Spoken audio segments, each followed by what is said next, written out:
Hey there folks, welcome to our cozy nook of tales and adventures. Today, like every episode, we're unlocking the doors of imagination to explore new worlds, meet fascinating characters, and experience unique emotions. I promise to take you on an unforgettable journey through the power of words. So get comfy, grab your favorite drink, snuggle into that perfect spot, and get ready to lose yourself in a new story. Leave the outside world behind for a while, and dive with me into the depths of storytelling.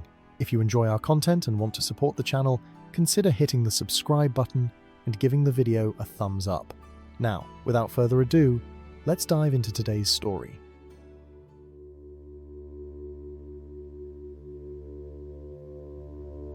In the fading years of the Third Age, when shadows yet stirred in forgotten corners of Middle-earth and the memory of ancient evils lingered like mist upon dark waters, there came a time of peculiar stillness in the northern wastes. It was in those days that Gandalf the Grey, wanderer of many roads and keeper of secrets older than the kingdoms of men, found himself drawn northward by tidings most troubling. The message had reached him in the village of Bree, carried by a weathered ranger whose face bore the marks of long travel through hostile lands. The ranger, a man called Halden, had sought out the wizard in the common room of the Prancing Pony, where pipe smoke curled toward the rafters and the murmur of travellers provided cover for whispered words. Mithrandir, the ranger had said, using the name by which Gandalf was known among the Dunedain. There is darkness gathering in the ruins of Annúminas. Something stirs in the old city that should not stir. The watchers we placed there have not returned, and those who venture near speak of lights that burn with no heat and voices that call from the depths of the lake. Gandalf had listened with his keen grey eyes fixed upon the ranger's face, reading there the truth of his words and the fear that even a man of the Dunedain could not wholly conceal. Annúminas, the ancient capital of the Northern Kingdom, had lain in ruins for many centuries, its glory faded to crumbling stone and overgrown pathways. Yet the wizard knew well that in such places, where great power had once dwelt and great sorrow had followed, the echoes of the past could sometimes rise again with terrible purpose. "Tell me more of these voices," Gandalf had said, his voice low and thoughtful. "What words do they speak, and to whom?" Halden had shaken his head, his hand moving unconsciously to the hilt of his sword. "None who have heard them clearly have returned to tell the tale, but those who escaped speak of a woman's voice, singing in a tongue not heard in Middle-earth for an age or more. And they speak of a light that rises from the waters of Nenúial, a light like a star fallen to earth, beautiful and terrible to behold." And so Gandalf had set forth from Bree at dawn, his grey robes billowing in the autumn wind and his staff striking the ancient road with steady purpose. The way north was long and the lands grew wild as he travelled, the gentle farms and hedgerows of the Bree land giving way to untamed moors where the wind sang mournfully among the heather. For 3 days he journeyed, resting little and speaking less, his mind turning over the fragments of lore that might illuminate the mystery before him. He knew well the history of Annúminas, how it had been founded by Elrond himself in the first flush of the Númenorian kingdoms, and how it had declined through the long years of strife and sorrow that had befallen the north. He knew too of the Palantir that had once been housed there, one of the seeing stones of the ancient world, though that treasure had long since been lost to the depths of the lake. Yet there was something else, a memory stirring in the depths of his ancient wisdom that whispered of other powers that had dwelt in that place. Powers older than the Dunedain themselves, older perhaps than the rising of the sun and moon. In the first age of the world, before Morgoth's shadow had fallen fully upon the north, there had been those among the Eldar who had worked great wonders in these lands, binding light itself into vessels of stone and crystal that might endure through the long darkness to come. On the 4th day, as the sun climbed toward its zenith through a sky heavy with grey clouds, Gandalf crested a ridge and beheld the shores of Lake Nenúial spreading before him like a mirror of polished silver. The water lay still and deep, reflecting the overcast heavens with perfect clarity, and upon its southern shore rose the broken towers of Annúminas, their once proud walls now tumbled and overgrown with ivy and wild roses. Even from this distance Gandalf could feel it, a presence subtle yet unmistakable that pressed against the boundaries of his perception like a hand reaching through a curtain. It was not malevolent, not in the manner of the servants of the enemy, yet there was something in its nature that spoke of vast power held in check, of purpose long delayed now straining toward fulfillment. He descended the ridge with care, his eyes scanning the landscape for any sign of movement among the ruins. The path he followed had once been a broad highway, paved with white stone and lined with statues of the kings of old, but now it was little more than a track through the wilderness, the stones cracked and displaced by centuries of frost and root. As he drew nearer to the city, the air grew colder, and a mist began to rise from the waters of the lake, creeping across the tumbled stones like a living thing. Gandalf paused, his hand tightening upon his staff, and spoke words of revealing in a tongue older than the speech of men. For a moment the mist seemed to recoil, and in that brief clearing he saw something that made his breath catch in his throat. There, hovering above the centre of the lake, was a light. It was not the harsh glare of fire nor the cold gleam of starlight, but something in between, a radiance that seemed to pulse with its own inner rhythm like the beating of a great heart. And as he watched, the light began to take form, shaping itself into the semblance of a woman clad in robes of silver and white. Her face turned toward the ruined city with an expression of infinite sorrow. Then the vision faded, the mist closing in once more, and Gandalf stood alone on the ancient road with only the whisper of the wind for company. But he'd seen enough to know that this was no ordinary haunting, no mere echo of the past given form by the grief that lingered in such places. Something was awakening here, something that had slumbered beneath the waters for countless years, and its rising would bring consequences that even his wisdom could not fully foresee. He pressed on through the gathering dusk, his staff now glowing with a soft light that pushed back the encroaching shadows. The ruins of Anuminas rose around him, their broken walls forming a maze of crumbling stone and collapsed archways. Here and there he could see traces of the city's former grandeur, a carved lintel still bearing the 7 stars of Elendil's house, a fountain long dry but still graced by the statue of a leaping salmon, its stone scales worn smooth by ages of wind and rain. At last he came to what had once been the great plaza at the heart of the city. Here the kings of Arnor had held court in days of glory, dispensing justice and receiving tribute from all the lands of the north. Now the marble flagstones were cracked and uneven, thrust upward by the roots of trees that had grown to considerable size in the centuries since the city's abandonment. And there, standing at the edge of the plaza where the stone gave way to water, was a figure that Gandalf recognized at once, though he had not seen her face in many long years. She was an elf, tall and slender with hair the colour of autumn leaves and eyes that held the depth of ancient memory. She wore robes of deep blue embroidered with silver thread, and upon her brow rested a circlet of mithril set with a single white gem that caught the fading light and threw it back in prismatic splendour. Merloth, Gandalf said, speaking the name with a mixture of surprise and recognition. Keeper of the fading flame. I had thought you departed to the Undying Lands many years ago. The elf turned to face him, and in her eyes he saw a weariness that spoke of burdens borne too long, and duties that could not be set aside even when the world itself had moved on. Mithrandir, she replied, her voice carrying the music of her kind even through its undertone of sorrow. I too had hoped to find peace in the west, but some oaths cannot be broken, and some watches cannot end until the thing that was sworn to guard has found its final rest. I have remained here, hidden from the sight of the world, waiting for the hour when the veiled star would wake from its long slumber. The veiled star, Gandalf repeated, his brow furrowing as he searched his memory for knowledge of such a thing. I have heard that name spoken in whispers in the oldest records of Imladris, but I had thought it merely legend. Merloth shook her head, and her expression grew graver still. It is no legend, old friend. It is the last and greatest work of Celebrimbor's house, wrought in secret before the shadow of Sauron fell upon Eregion. A vessel of light so pure that even the enemy could not perceive its making, hidden here in the north when all other treasures were taken or destroyed. For 3,000 years it has slept beneath these waters, waiting for the hour of greatest need. And that hour has come? It is coming, Merloth said, her gaze turning once more toward the lake, where the mist was beginning to glow with an inner radiance that no natural light could produce. The darkness stirs in the east, as you well know. The enemy gathers his strength, and soon his hand will reach forth to crush all that remains of the free peoples. The veiled star was made for such a time, to be a beacon of hope when all other lights have failed. Gandalf considered her words carefully, weighing them against all that he knew of the growing shadow and the forces that he might yet stand against it. "And yet," he said slowly, "you speak with fear in your voice, not hope. What is it that troubles you about this awakening?" Merlith closed her eyes, and when she opened them again, they glistened with unshed tears. The veiled star was not made to be wielded by mortal hands, Mithrandir. Its power is beyond the strength of any living being to control.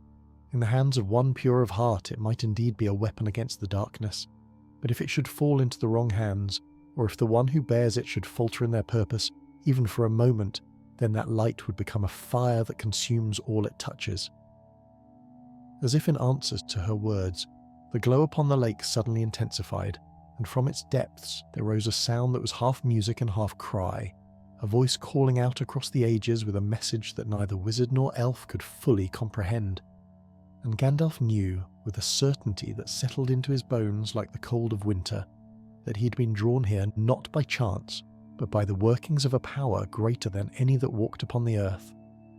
The tale of the Veiled Star was about to begin anew, and he would play his part in it whether he willed it or no.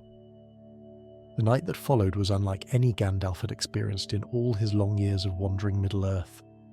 As darkness fell upon the ruins of Annúminas, the light from the lake grew stronger rather than fading, casting long shadows across the broken stones and illuminating the ancient carvings that still adorned the crumbling walls.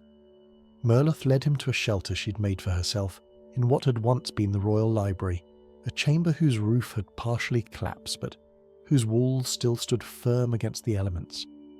There, by the light of a small fire that burned without smoke or sound, she told him the full history of the Veiled Star, speaking in the measured tones of one who has rehearsed a tale many times in the solitude of long years.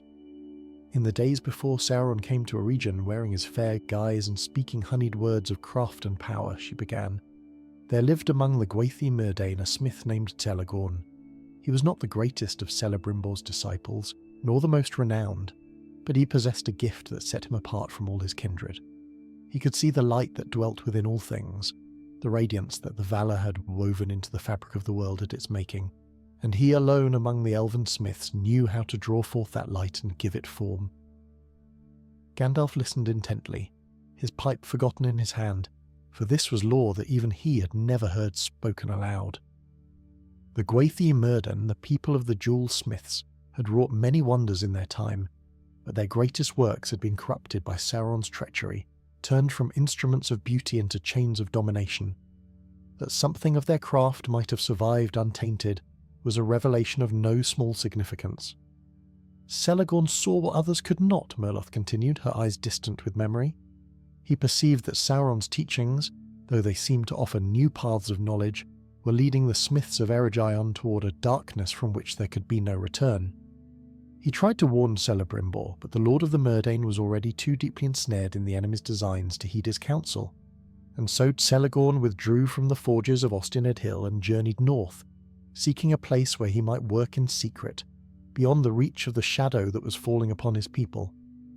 He came here, Gandalf said, understanding dawning in his eyes, to Annúminas. To the land that would become Annúminas, Merlith corrected gently. In those days, this was still a wild country, inhabited only by scattered tribes of men who had no knowledge of the wars and wonders of the wider world.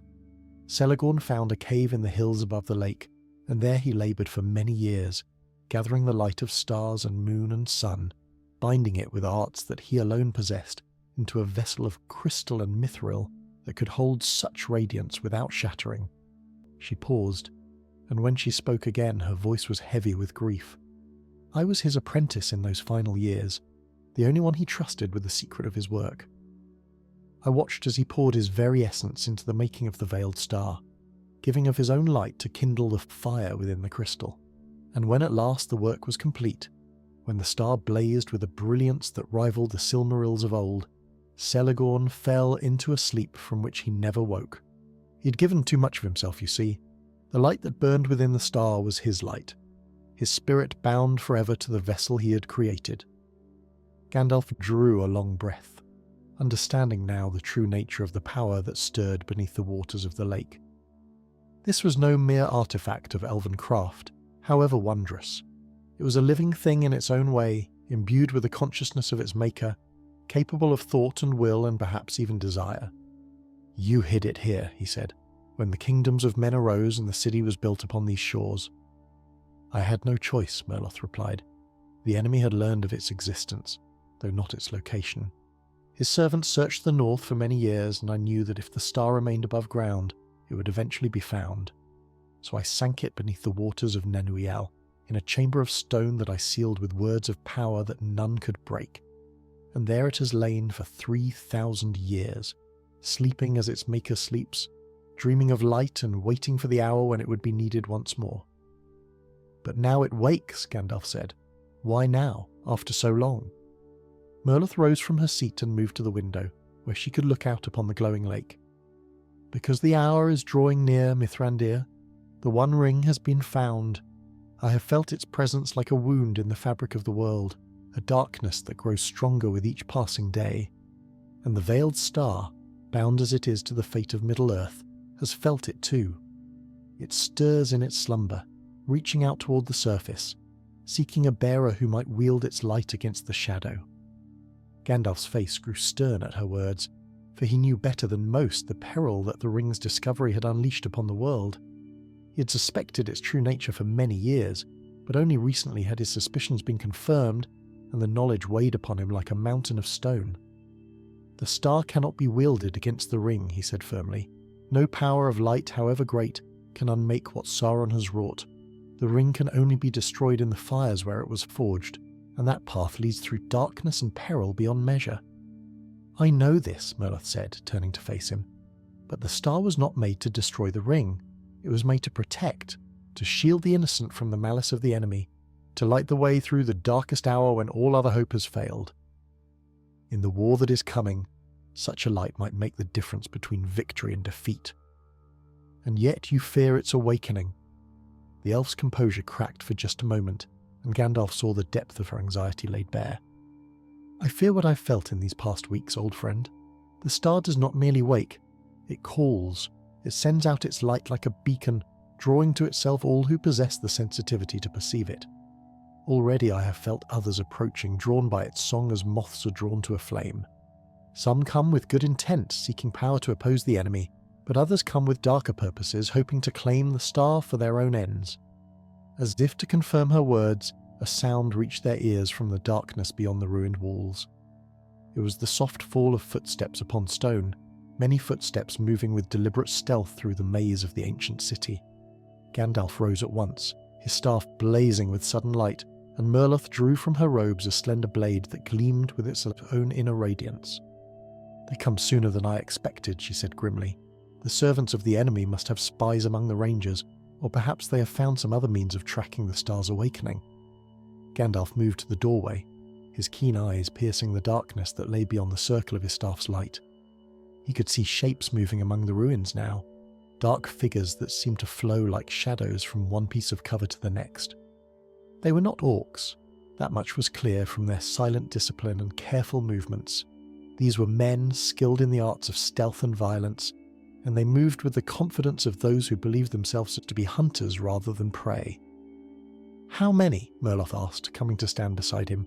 "A score at least," Gandalf replied. "Perhaps more. They're spreading out to surround the library. Someone has told them exactly where to find us." A voice called out from the darkness, harsh and commanding. "Gandalf the Grey! We know you are within. Surrender the elf and the secret she guards, and you may depart in peace. Resist, and you will die here among these forgotten stones, your body left for the ravens to feast upon." Gandalf's eyes narrowed, for he recognized that voice. It belonged to a man he had encountered before, a captain of Angmar who had somehow survived the fall of that dark kingdom, and who now served whatever master promised him the greatest chance of power and revenge. "Carthax," he called back, his voice carrying clearly through the still night air. "I had thought you dead these many years. It seems the shadow has a way of preserving its servants long past their natural span." A laugh answered him, cold and mocking. "The shadow preserves those who are useful to it, wizard, as you will learn when the new darkness rises to cover all the lands of the west. But I grow weary of talk. You have until I count to 10 to make your choice. After that, my men will burn that ruin down around your ears, and we will sift through the ashes for what we seek." Gandalf turned to Merlith, and in his eyes she saw the fierce light of one who has faced the servants of darkness many times and has never yet yielded to their threats. "Is there another way out of this place?" he asked quietly. "There is a passage beneath the library that leads to the shore of the lake," she replied. "But if we flee, they will simply follow, and if they reach the star before I can wake it fully, they might find a way to corrupt its purpose, to turn its light into a weapon of domination rather than protection."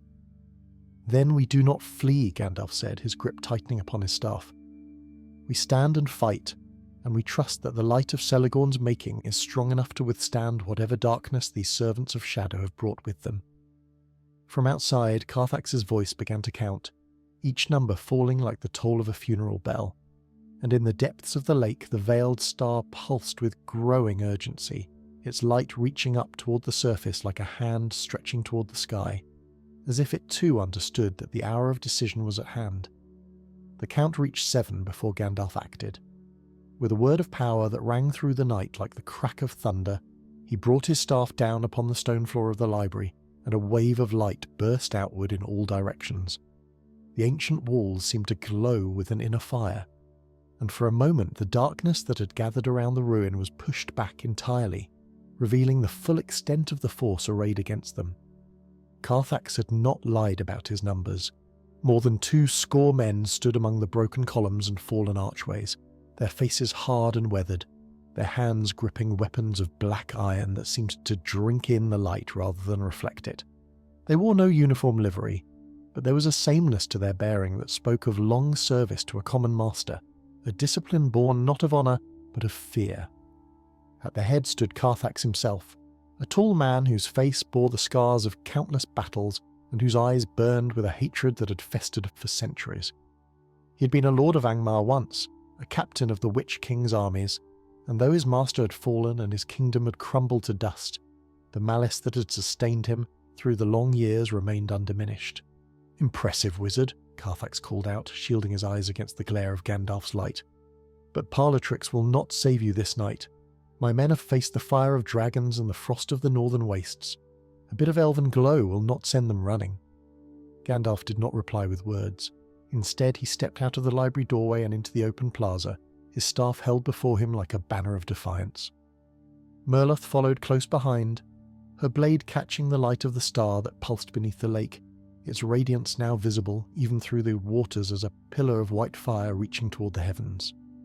"You seek the veiled star," Gandalf said, his voice carrying the weight of ages and the authority of one who spoke for powers greater than any that walked upon the earth. "But you do not understand what you seek. That light was not made for hands such as yours, Carthax. It would burn you to ash before you could so much as touch its surface." Carthax laughed, and the sound was like the grinding of stones in a tomb. "I do not seek to touch it, fool. I seek only to deliver it to one who can. My master's promised me rewards beyond measure if I bring him the star, and I have never yet failed to fulfill a contract." "Your master," Gandalf repeated, his eyes narrowing. "And who might that be? Surely not Sauron himself, for the Dark Lord does not treat with petty warlords and fallen captains. He has greater servants to do his bidding." A flicker of anger crossed Carthax's scarred face, but he mastered it quickly. "You know nothing of my master or his purposes, but you will learn before the end. Take them." The attack came from all sides at once, a coordinated assault that spoke of careful planning and intimate knowledge of the terrain. Men rushed forward from the shadows, their black blades raised, and their voices crying out in a tongue that Gandalf recognized as a debased form of the Black Speech, words of hate and domination that had been taught to the servants of the enemy in ages past. Gandalf met them with fire. His staff swept in a wide arc, and where it passed, flames leaped up from the very stones, forming a barrier that the attackers could not cross. Those who tried found their weapons melting in their hands and their clothing catching alight, and they fell back with cries of pain and terror. But Carthax had anticipated such a defence. Even as the first wave of attackers recoiled from the wizard's fire, a second group emerged from hiding, these bearing bows of black yew strung with cords of woven shadow. Arrows flew through the air, too many for even Gandalf to deflect entirely, and though most shattered against the shield of light he raised, one found its mark grazing his shoulder and drawing a thin line of blood. Merloth cried out in alarm, but Gandalf waved her back. "See to the star," he commanded. "Wake it fully if you can. I will hold them here as long as I am able." The elf hesitated for just a moment, torn between her duty and her concern for her old friend. But she knew that Gandalf spoke wisdom, that the veiled star was the true prize in this battle, and that its fate mattered more than the life of any single defender. With a swift nod, she turned and ran toward the lake, her feet carrying her over the broken stones with the grace and speed of her kind. Carthax saw her go and shouted orders to his men. A dozen of them broke away from the main assault and gave chase, their boots pounding against the ancient pavement as they sought to overtake her before she could reach the water's edge. Gandalf saw them coming and knew he could not let them pass. Summoning all his strength, he spoke a word that had not been uttered in Middle-earth since the fall of Númenor, a word of binding and warding that the Valar themselves had taught to those who served the secret fire. The air around him shimmered and solidified, forming a wall of invisible force that stretched across the plaza from one ruined building to another. The pursuing men struck this barrier at full speed and were thrown back as if they'd run into a cliff face. Some lay stunned upon the ground, their weapons scattered and their bodies bruised. Others staggered to their feet, confusion and fear replacing the confidence they had worn moments before. But the effort of maintaining such a ward while also defending himself against the remaining attackers took its toll on Gandalf. He felt his strength waning, his light dimming, and he knew that he could not hold out much longer against such numbers. For every man he struck down, two more seemed to take his place, and Carthax himself had not yet entered the fray, content to watch from the shadows and wait for the moment when the wizard's defences would finally crumble. Meanwhile, Merloth had reached the shore of the lake. The water before her glowed with an intensity that made her eyes water, and she could feel the presence of the star like a voice calling out from the depths, singing of light and hope and the courage to stand against the darkness. She waded into the shallows, heedless of the cold that gripped her limbs, and raised her hands toward the pillar of radiance that rose from the water's centre. "Celegorn," she called out, speaking the name of the smith, who had given his spirit to create this wonder. "Celegorn, old friend, hear me now. The hour you foresaw has come at last. The shadow gathers its strength, and those who would oppose it have need of your light. Wake now, I beg you. Wake and fulfill the purpose for which you were made." For a long moment nothing happened. The light continued to pulse with its steady rhythm, but it showed no sign of response to her plea. Merloth felt despair beginning to creep into her heart, the fear that she had waited too long, that the star had slumbered so deeply that even its maker's name could not rouse it. Then the water began to churn. From the depths of the lake something was rising. It was not the star itself, not yet, but a shape formed of light and memory, a figure that grew more distinct with each passing moment until Merloth could see it clearly against the glow. It was an elf, tall and noble of bearing, with eyes that burned like captured starlight, and hands that still bore the calluses of the forge. "Merloth," the figure said, and its voice was like music heard from a great distance, beautiful and sad and filled with the weight of ages. "My faithful apprentice, you have kept your vigil well, but I sense that the world has changed greatly since I last walked beneath the stars. Tell me, what darkness has arisen that requires the light I made?" As Merloth opened her mouth to answer, a scream of rage echoed across the lake. She turned to see Carthax standing at the water's edge, his scarred face twisted with fury, his black blade raised above his head. Behind him, the plaza was strewn with the bodies of his fallen men, and Gandalf stood amid the carnage, wounded and weary but still unbowed, his staff still blazing with defiant light. "Do you think to deny me my prize?" Carthax roared. "You think your petty magic can stand against the will of my master? I have been promised power beyond measure, elf witch, and I will claim it this night even if I must wade through a river of blood to do so." He charged into the water, his blade cutting through the air with murderous intent, but he had taken no more than 3 steps before the spirit of Celegorn turned to face him, and in its eyes there burned a light so fierce, so pure, that even the hardened warrior was forced to halt in his tracks. "You come to claim what you cannot comprehend," Celegorn said, and his voice now held a note of iron beneath its music. "You serve a master who would see all light extinguished from the world, all beauty defiled, all hope destroyed.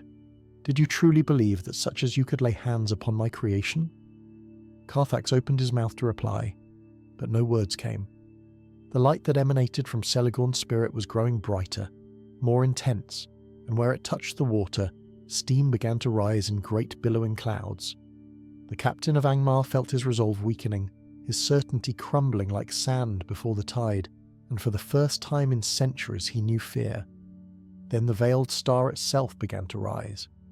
It rose from the depths like a second moon ascending from beneath the earth, a sphere of crystal and mithril, no larger than a man's head, yet blazing with a radiance that dimmed the stars themselves. The water parted before it, falling away in curtains of silver spray, and the air filled with a sound that was part music and part thunder, the voice of light itself given form and expression. Merlith fell to her knees at the sight of it, tears streaming down her face. 3,000 years she had waited, 3,000 years of solitude and vigilance, and now at last the object of her long guardianship had awakened. The veiled star hung suspended above the lake's surface, its light pulsing in time with the heartbeat of the world, and within its crystalline depths she could see the essence of Celegorn himself, the spirit of the smith who had given everything to create this wonder. Carthax stood frozen in the shallows, his blade still raised but his arm trembling with the effort of holding it aloft. The light of the star pressed against him like a physical weight, illuminating every shadow in his soul, every act of cruelty and betrayal that had marked his long and bloody life. He had faced many terrors in his service to darkness, had stood before the Witch King himself without flinching, but this was something beyond his experience or comprehension. "What manner of sorcery is this?" he gasped, his voice cracking with strain. "No elven craft could produce such power. This is the work of the Valar themselves." "Not the Valar," Gandalf said, wading into the water to stand beside Merloth. His wound still bled, and his strength was nearly spent, but his eyes blazed with renewed hope as he beheld the rising star. "This is the work of one who loved the light more than his own life, who chose to give himself entirely so that others might have hope in the darkest hour. Your master knows nothing of such sacrifice, Carthax. That is why he will never understand the true nature of this power, and why he will never be able to claim it for his own." The spirit of Celegorn turned toward the wizard, and in its luminous face Gandalf saw recognition and something that might have been gratitude. "Olorin," the spirit said, using the name by which Gandalf had been known in the Blessed Realm before his coming to Middle-earth. "Servant of the secret fire, I perceive that you have laboured long in this world, bearing burdens that would crush lesser spirits. The star knows you, and it will answer to your call if you have need of it." Gandalf shook his head slowly. "The star is not mine to command, nor would I wish it so.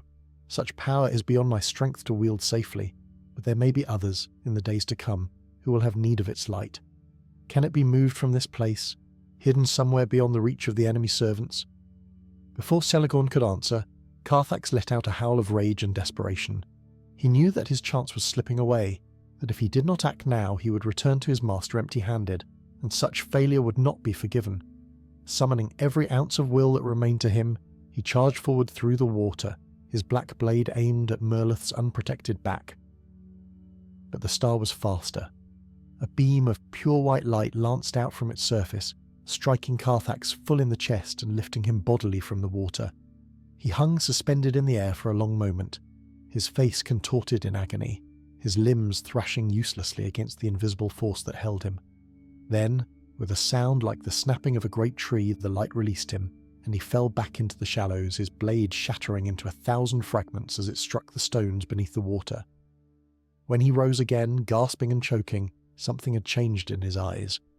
The burning hatred that had sustained him for so long was gone, replaced by an emptiness that was somehow more terrible to behold.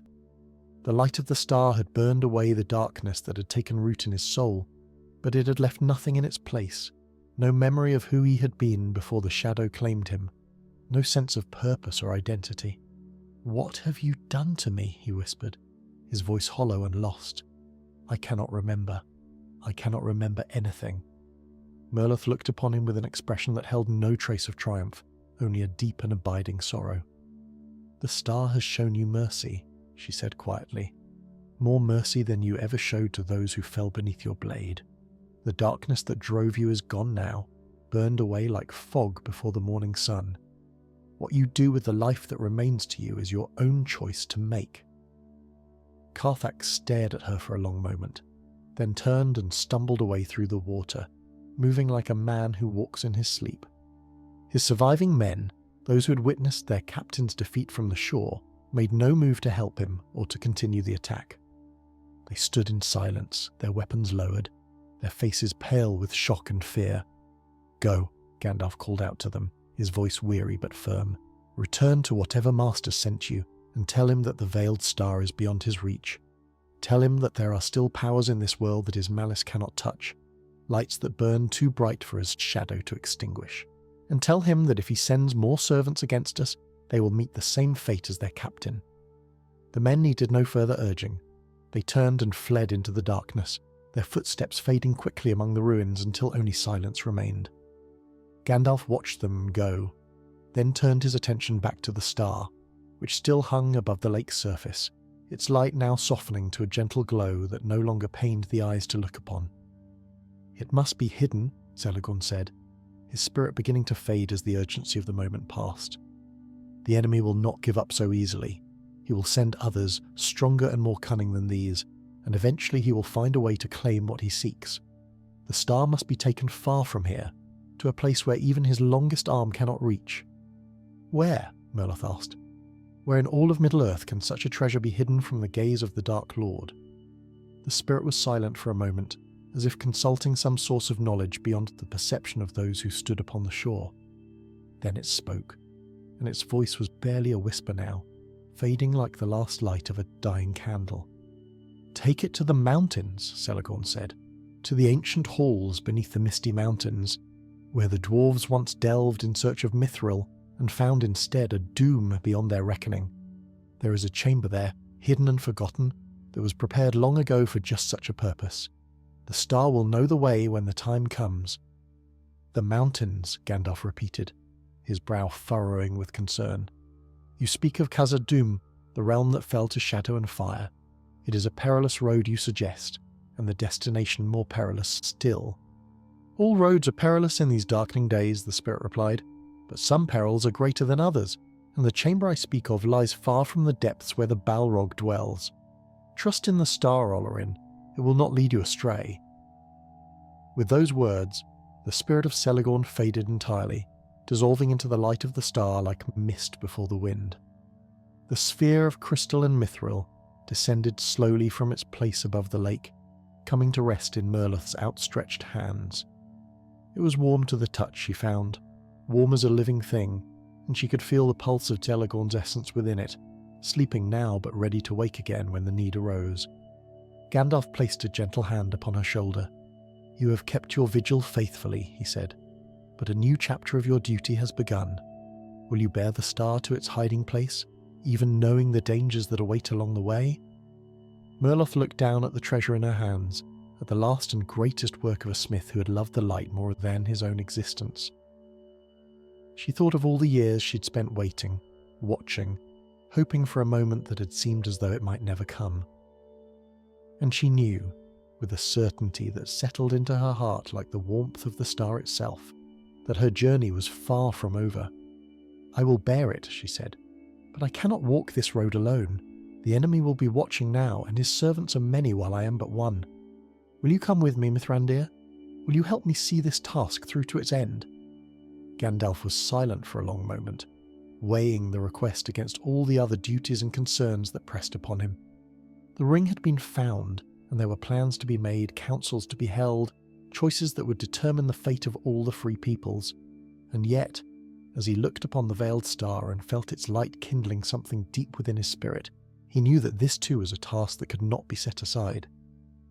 "I will come with you," he said at last, "as far as the mountains at least. After that the road may divide, and each of us must follow where our duty leads." They departed from Anuminas at the first light of dawn, leaving behind the ruined city and the lake that had guarded its secret for so many centuries. Merloth carried the veiled star in a pouch of specially woven cloth that she had prepared long ago for this very purpose, a fabric that could contain the star's radiance and prevent it from shining forth to betray their presence. Even so, She could feel its warmth against her side as she walked, a constant reminder of the precious burden she bore. Gandalf led the way eastward, choosing paths that avoided the main roads and the settlements of men. The enemy would be seeking them now, of that he had no doubt, and every village and town was a potential source of spies and informers. Better to travel through the wildlands, where their passage would leave fewer traces and where they might find allies among the creatures that still remembered the old alliances. For 3 days they journeyed without incident, crossing the weather hills and descending into the lowlands beyond. The autumn had deepened during their time at Annúminas, and now the trees were ablaze with colour, their leaves falling in gentle showers that carpeted the ground in gold and crimson. Under other circumstances, it might have been a pleasant journey, a chance to enjoy the beauty of Middle-earth before the winter's cold set in. But neither traveller could shake the sense of urgency that drove them forward, the knowledge that every hour of delay brought the shadow closer to their heels. On the 4th day, as they were crossing a stretch of open moorland, Gandalf suddenly raised his hand for silence. Merloth froze, her hand moving instinctively to the hilt of her blade, her eyes scanning the horizon for any sign of danger. For a long moment neither of them moved, the only sound the whisper of the wind through the heather. Then Gandalf pointed toward the eastern sky, where a dark shape was circling against the grey clouds. It was a bird of some kind, larger than any natural creature, its wings beating with a slow and deliberate rhythm that spoke of patience rather than urgency. "A cribane," Merloth whispered, recognizing the species from descriptions she had heard in ages past. "The enemy uses them as spies. If it has seen us, word will reach him before nightfall." Gandalf nodded grimly. "We must assume that it has. Our path must change now. There is a place not far from here, a cave system that runs beneath the hills, known only to the rangers and a few others who walk in the wild places. We can shelter there until the search passes, then continue on by a different route." They quickened their pace, moving now with the urgency of the hunted rather than the caution of those who merely wished to avoid notice. The entrance to the caves was well hidden, a narrow crack in a cliff face that was almost invisible, unless one knew exactly where to look. Gandalf spoke a word of opening, and the crack widened just enough to admit them, then closed again behind them, leaving no trace of their passage. The caves were dark and cool, the air carrying the scent of damp stone and ancient earth. Gandalf kindled his staff to provide light, and they made their way deeper into the labyrinth, following a path that twisted and turned through passages that had been carved by water over countless millennia. Here and there, they passed signs of habitation, old fire pits and scraps of cloth that showed the caves had been used as shelter by travellers in times past. At last they came to a chamber large enough to serve as a camp, with a ceiling that rose high above their heads and walls that were smooth and dry. A small spring trickled from a crack in the rock, providing fresh water, and there was even a natural chimney that would allow them to light a fire without filling the chamber with smoke. "We will rest here for a time," Gandalf said, lowering himself onto a flat stone with a sigh of weariness. "The Creban cannot follow us underground, and the entrance is hidden well enough that even those who know of these caves might pass it by without noticing. But we must be ready to move again at a moment's notice. The enemy has many servants, and some of them are more cunning than others." Merloth nodded, settling herself against the opposite wall and drawing the pouch containing the star into her lap. Even through the concealing fabric, she could feel its warmth, its presence like a second heartbeat pulsing against her own. She wondered, not for the first time, what it would be like to unleash its full power, to let its light shine forth and burn away all the shadows that gathered against them. "You are thinking of using it," Gandalf said, his keen eyes reading her expression even in the dim light. "I can see it in your face. The temptation to draw upon its strength, to solve all our problems with a single blaze of glory." Merloth did not try to deny it. "Can you blame me? We are hunted, outnumbered, with no allies to call upon, and a journey of many leagues still before us. The star was made for such times as these. Would it not be wisdom to use the weapon we have been given?" Gandalf was silent for a long moment, his gaze turning inward as if contemplating some memory from the distant past. When he spoke, his voice was gentle but firm. "Let me tell you a story," he said.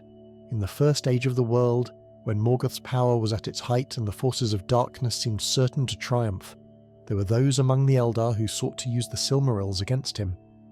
These were the greatest works of craft ever achieved in Middle-earth, filled with the light of the two trees themselves, and it seemed only natural that such power should be turned against the enemy who had stolen them. He paused, reaching for his pipe and filling it with practiced movements. But those who pursued the Silmarils found themselves pursuing their own destruction.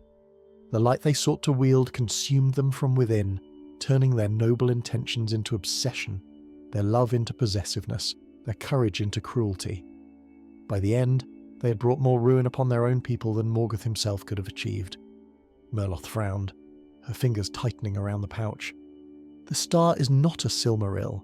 Celegorn made it to be a beacon of hope, not a treasure to be hoarded.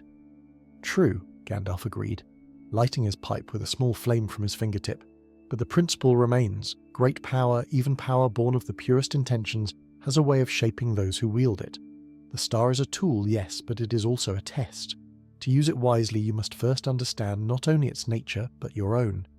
You must know where your own shadows lie, and you must be certain that the light you call forth will not illuminate weaknesses you would prefer to keep hidden. The elf considered his words in silence, her eyes fixed upon the gentle glow that seeped through the fabric of the pouch. She knew that Gandalf spoke from experience, from a wisdom earned through ages of watching the great and the small alike stumble upon the same stones of pride and ambition, and yet a part of her resisted his counsel, the part that had spent 3,000 years waiting and watching and longing for the moment when action might finally replace vigilance. "How will I know when the time is right?" she asked at last. "If not now, when we're pursued by enemies and far from any help, then when?" Gandalf smiled, a thin expression that held as much sorrow as warmth. "When you have no other choice. When every other path has been tried and found wanting. When the darkness has grown so deep that even the smallest light seems a miracle beyond hope. Then, and only then, will you know that the hour has come." Before Merloth could respond, a sound reached their ears from the passage behind them. It was faint, little more than a whisper of movement against stone, but in the stillness of the caves it carried clearly. Gandalf rose at once, his staff blazing with sudden light, and Merloth drew her blade, the metal singing softly as it cleared the scabbard. They waited, every sense straining toward the darkness beyond the chamber's entrance. The sound came again, closer now, accompanied by a soft clicking that might have been claws upon rock. Then a shape emerged from the shadows, and both wizard and elf relaxed their guard, for what faced them was no servant of the enemy. It was a fox, its fur the colour of autumn leaves, its eyes bright with an intelligence that spoke of more than merely animal cunning. It regarded them for a long moment, then sat back on its haunches and spoke in a voice that was surprisingly deep and clear. "Well met, Grey Wanderer. I bear a message from those who watch the wild places, and I have travelled far to deliver it." Gandalf lowered his staff, though its light did not entirely fade. He had encountered such messengers before, creatures of the wild who had been touched by the ancient magics that still lingered in the forgotten corners of Middle-earth. They served no master save the land itself, carrying word between those who stood against the shadow and asking nothing in return save the continued existence of the green and growing things they called home. "Speak your message, friend," Gandalf said, settling back onto his stone seat. "We are far from any ears that might carry your words to unfriendly places." The fox inclined its head in acknowledgement, a gesture that seemed almost comically formal coming from such a creature. The rangers of the north have been watching the roads since word came of the disturbance at Anu Minas. They have seen the enemy's servants gathering, more of them with each passing day converging upon the paths that lead toward the mountains. The direct route to the high passes is blocked, and any who attempt it will find themselves walking into a trap. Merloth's face darkened at this news. Then how are we to reach our destination? The star cannot remain hidden forever. Eventually its light will draw the enemy's attention, no matter where we try to conceal it. "There is another way," the fox continued, "a path known to few even among the Dunedain. It runs through the ancient tunnels beneath the troll shores, passages that were carved by the Dwarves in the First Age, when they traded freely with the Elves of Lindon. The tunnels have been abandoned for many centuries now, and most believe them to be collapsed or impassable. But the rangers have kept them open, clearing the debris and maintaining the supports, against a time when such hidden roads might be needed. Gandalf stroked his beard thoughtfully. "I've heard whispers of these tunnels, but I never had cause to seek them out. You say they lead all the way to the mountains?" "They emerge in a valley on the western slopes of the Misty Mountains, 3 days' journey from the entrance to Khazad-dûm. From there, you would still need to cross open country, but the enemy's watch is concentrated on the main passes. A small party moving quickly and quietly might slip through unnoticed." The wizard exchanged a glance with Merloth, weighing the risks and possibilities. The route the fox described would add many days to their journey, but if the direct paths were truly blocked, they had little choice. And the tunnels offered something that open travel could not: concealment from the watchful eyes that circled overhead and the spies that walked among the villages and towns. "Where is the entrance to these tunnels?" Gandalf asked. "And how will we find our way through them?" The fox rose to its feet and padded toward the chamber's far wall, where the shadows pooled deepest. "Follow me. I will guide you to the entrance and provide you with directions for the journey beyond. But I cannot accompany you through the tunnels themselves. My kind are creatures of the open air and growing things. The deep places beneath the earth are not our domain." They gathered their belongings and followed the fox through a series of narrow passages that twisted and doubled back upon themselves in ways that would have hopelessly confused anyone attempting to navigate them without a guide. The fox moved with confident ease, its paws making no sound upon the stone, and Gandalf and Merloth followed as closely as they could, ducking beneath low overhangs and squeezing through gaps that seemed barely wide enough to admit them. At last they emerged into a larger chamber, one that showed unmistakable signs of deliberate construction. The walls had been squared and smoothed, and runes of an ancient dwarven make were carved above an archway that led into darkness beyond. Gandalf recognised the style as belonging to the earliest period of dwarven civilization, a time when the children of Orlais had spread across the western lands and built wonders that would endure for ages. "This is the entrance," the fox said, sitting back upon its haunches once more. "The path beyond is long but straightforward. Follow the main passage and do not turn aside into any of the side tunnels, no matter how inviting they may seem. Some of them lead to dead ends, while others open into caverns where things dwell that have not seen light since the world was young." "What manner of things?" Merloth asked, her hand once again moving to her blade. The fox's eyes glittered with something that might have been amusement. "Nothing that would threaten bearers of such power as you carry. But the journey is long, and there is no need to invite trouble where none exists. Keep to the main path and you will emerge safely on the far side." Gandalf nodded his thanks, and the fox turned to leave. But before it vanished into the shadows, it paused and looked back over its shoulder. "One more thing, Grey Wanderer. The Rangers bid me tell you that they have not forgotten the old alliances, and that they stand ready to aid you if the need arises. You have but to send word, and they will come." Then it was gone, slipping into the darkness as silently as it had come, and Gandalf and Merloth were left alone before the entrance to the ancient tunnels. They rested for a time before beginning the next stage of their journey, eating a simple meal of whey bread and dried fruit and refilling their water skins from the spring. Gandalf spoke little, his mind clearly occupied with thoughts that he did not share, and Merloth found herself content to sit in silence, her hand resting upon the pouch that held the veiled star. She could feel its presence more strongly now than she had since leaving Anuminas. It was as if the star knew that they were drawing closer to their destination, that the long sleep it had endured beneath the waters of the lake was truly coming to an end.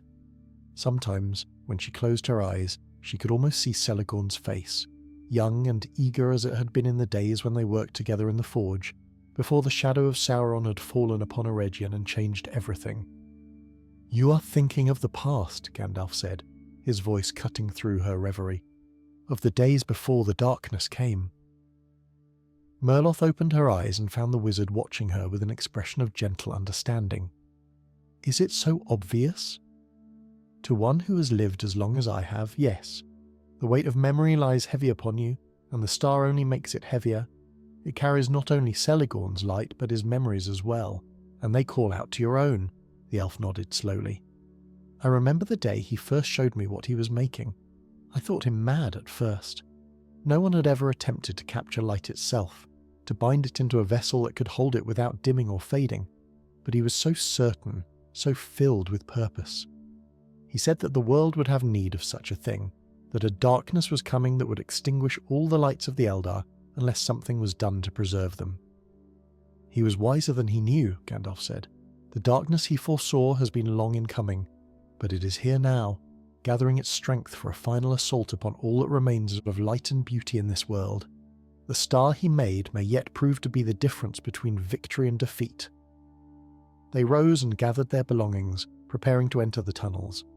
Gandalf kindled his staff once more, its light pushing back the shadows that gathered around the ancient archway. The runes above the entrance seemed to glow faintly in response, as if recognizing the presence of one who served the secret fire. "Whatever we find in there," Merlith said, her voice steady despite the apprehension that flickered in her eyes, "we will face it together. That much at least has not changed since the days when we first met." Gandalf smiled, a genuine warmth breaking through the weariness that lined his face. "Indeed, it has not, and together we shall see this task through to its end, whatever that end may be." They passed beneath the archway and entered the tunnels beyond. The darkness closed around them like a curtain, held at bay only by the light of Gandalf's staff, and the ancient stones seemed to whisper secrets in a language that neither traveller could quite comprehend. Behind them, the entrance faded into shadow, and before them, the path stretched on into the unknown depths of the earth. For 2 days they walked through the dwarven tunnels, their footsteps echoing against walls that had not heard the treads of living feet in many centuries. The air was still and cold, carrying the scent of dust and ancient stone, and the silence was so profound that even the sound of their own breathing seemed like an intrusion upon some sacred quiet. True to the fox's word, the main passage was clear and well maintained, its floor smooth and its ceiling supported by pillars of carved stone that bore the marks of master craftsmen. Here and there, they passed side tunnels that branched off into darkness, some blocked by fallen rubble and others opening into spaces that their light could not penetrate. From some of these openings came sounds that made them quicken their pace, distant scratchings, faint whispers, and once a low rumbling that might have been breathing or might have been the shifting of stone deep within the earth. But nothing emerged to challenge them, and on the morning of the 3rd day they saw light ahead, pale and grey but unmistakably the light of the open sky. They emerged from the tunnels into a narrow valley surrounded by steep cliffs, and before them, rising like teeth against the horizon, stood the peaks of the misty mountains. The valley was a place of stark beauty, its floor carpeted with moss and lichens that had never known the touch of cultivation, its walls rising sheer and grey toward a sky heavy with clouds. A stream trickled through its centre, fed by snowmelt from the peaks above, its water so clear that every stone upon its bed was visible even from a distance.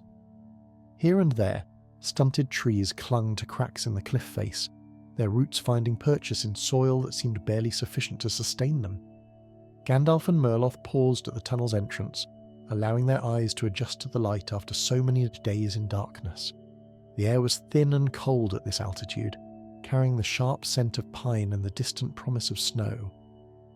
Winter was approaching, and in these high places its advance guard had already arrived. "We are closer than I had dared to hope," Merlith said, her gaze fixed upon the mountain peaks that loomed before them. "The entrance to Khazad-dûm lies beyond that ridge, if my memory serves. We could reach it by nightfall if we press hard." Gandalf shook his head slowly, his eyes scanning the valley and the slopes beyond with the careful attention of one who has learned to read danger in the smallest signs. "We must not approach the entrance directly. The fox spoke truly when it said the enemy's watch is concentrated on the main passes, but Khazad-dûm is no ordinary destination. There will be watchers there as well, servants of the shadow that dwells in its depths, and perhaps others who have come seeking the treasures that still lie hidden in its abandoned halls. Then how shall we proceed?" The wizard pointed toward a narrow cleft in the eastern wall of the valley, barely visible among the tumbled stones and scraggly vegetation. "There is another way, a path that Celegorn himself spoke of when he told you where the star must be hidden. It leads not to the main gates of Khazad-dûm but to a side entrance, a passage that the dwarves used for ventilation and emergency egress in the early days of their realm. It has been forgotten by most, but the star will know it. You said yourself that Celegorn promised it would guide us when the time came." Merlith drew the pouch from her side and held it before her. Even through the concealing fabric, she could feel the warmth of the star intensifying. its light pressing against its confines like a living thing eager to be free. And as she focused her attention upon it, she became aware of something else. A gentle tugging sensation, subtle but unmistakable, drawing her toward the cleft that Gandalf had indicated. "You're right," she said, wonder colouring her voice. "I can feel it. The star knows where it must go." They made their way across the valley floor, moving carefully among the rocks and keeping to whatever cover the sparse vegetation provided. The mountains seemed to watch their progress with ancient impassive eyes, their peaks wreathed in clouds that swirled and shifted with the changing winds.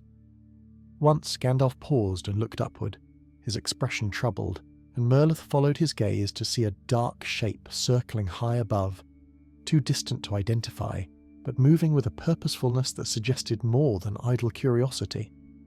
"We are being watched," she said quietly.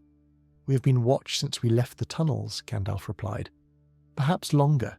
The enemy has many eyes, and some of them see farther than others. But we are close now, close enough that discovery need not mean defeat.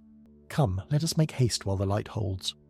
The cleft proved to be the entrance to a narrow canyon that wound its way upward into the mountains, its walls so close together in places that they had to turn sideways to pass through. The floor was littered with loose stones that shifted treacherously underfoot, and more than once Merlith had to catch herself against the rock face to avoid a fall.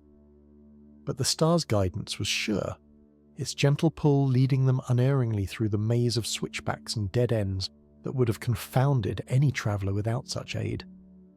As they climbed higher, the air grew colder still, and frost began to appear upon the stones, glittering in the fading light like scattered diamonds.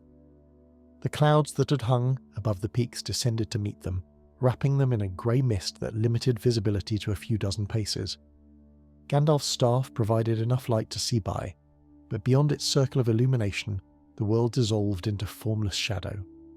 They had been climbing for several hours when the canyon opened suddenly into a small plateau, a level space perhaps 100 paces across, surrounded on 3 sides by sheer cliffs and dominated on the 4th by a wall of smooth stone that bore the unmistakable marks of dwarven craft. Set into this wall was a door of black iron, its surface covered with runes that glowed faintly with an inner light, as if responding to the presence of those who approached.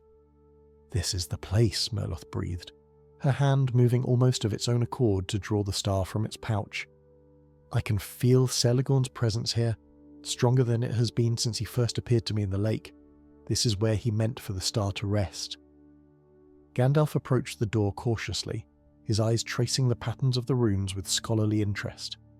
"These are wards of great power," he said, "set in place by those who wished to ensure that only the worthy could pass. I recognize some of the sigils from the oldest records of Khazad-dûm, but others are older still, older than the dwarves themselves. Whoever created this entrance did so with the aid of those who remembered the world before the rising of the sun." He turned to Merlith, his expression grave. "The star must speak the opening word. No other power will suffice to breach these wards." The elf nodded and drew the veiled star fully from its concealment. Its light blazed forth, brilliant and pure, illuminating the plateau with a radiance that seemed to push back not only the darkness, but the very cold of the mountain air. The runes upon the door flared in response, their glow intensifying until the whole wall seemed to be alive with light. Then, from the depths of the star, a voice spoke. It was Celeborn's voice, unchanged after 3,000 years, carrying the same music and the same sorrow that Merlith remembered from their last parting. "Khalad na Galad," the voice said, "light to light. Open now, guardian of the forgotten way, and receive the treasure you were made to protect." The door swung inward without a sound, revealing a passage that descended into the mountain's heart. Unlike the tunnels they had traversed before, this one was not dark. A soft luminescence emanated from the walls themselves, a gentle glow that seemed to welcome them as they passed through the entrance and began their descent. They had gone perhaps 100 paces when Gandalf suddenly stopped, his staff raised in warning. Ahead of them, blocking the passage, stood a figure that seemed to be made of living stone, its eyes glowing with the same light that suffused the walls. It was vaguely humanoid in shape, but its proportions were wrong, its limbs too long, its head too small, its surface covered with the same runes that had adorned the door above. "A guardian," Gandalf said softly, "set here to challenge all who would approach the inner chamber." The stone figure spoke, its voice like the grinding of boulders in an avalanche. "Who comes to the place of keeping? Speak your names and your purpose, or be turned back by the power that was set here at the world's making." Gandalf stepped forward, his bearing proud despite his weariness. "I am Gandalf, called Mithrandir by the Elves and Tharkan by the Dwarves. I am a servant of the secret fire, sent to this world by powers greater than any that dwell within it. I come as a guardian, not a seeker, to ensure that what is placed here remains safe until the hour of need." The stone figure's eyes turned toward Merloth. "And you? What name do you bear, and what purpose drives you into the deep places?" Merloth lifted the veiled star, its light casting dancing shadows upon the guardian's rugged face. "I am Merloth, keeper of the fading flame, apprentice to Celegorn who made this treasure I carry. I have guarded it for 3,000 years, waiting for the moment when it might be brought to its final resting place. That moment has come at last." The guardian was silent for a long moment, its stone face unreadable. Then, slowly it stepped aside, and the passage beyond lay open before them. "Pass, servants of the light," the guardian said. "The place of keeping awaits you. May what you leave here bring hope to those who follow, and may the darkness never find what is hidden in these halls." They passed the guardian and continued their descent, the passage winding ever downward into the roots of the mountain, and with each step, Merloth felt the star's warmth growing stronger, its light pressing against her hands like a creature eager to reach its home at last. The passage opened at last into a chamber of such breathtaking beauty that both travellers stopped in their tracks, momentarily overwhelmed by what lay before them. The ceiling soared upward beyond the reach of sight, supported by pillars of natural crystal that caught the ambient light and scattered it in prismatic cascades across the walls. The floor was a mosaic of precious stones, lapis lazuli and malachite and jade, arranged in patterns that seemed to shift and flow as one moved across them. And at the chamber's centre, upon a pedestal of white marble veined with gold, stood an empty vessel of mithril and diamond, waiting to receive the treasure it had been made to hold. "The place of keeping," Merloth whispered, her voice carrying an awe that 3,000 years of waiting had not prepared her for. "I had heard Celegorn speak of it, but I never imagined it would be so beautiful." Gandalf moved forward slowly, his eyes taking in every detail of the chamber with the careful attention of one who knows that beauty can sometimes mask danger. "This place was made in the earliest days of the dwarves' tenure in these mountains," he said, "before Durin's folk delved too deep, before they awakened the terror that still dwells in the depths below. It was created as a sanctuary, a place where the most precious treasures of the free peoples might be preserved against whatever darkness the future might bring." He gestured toward alcoves set into the walls, each one containing a pedestal similar to the one at the chamber's centre. Most were empty, their contents long since removed or lost to the ravages of time, but a few still held objects that glimmered with their own inner light.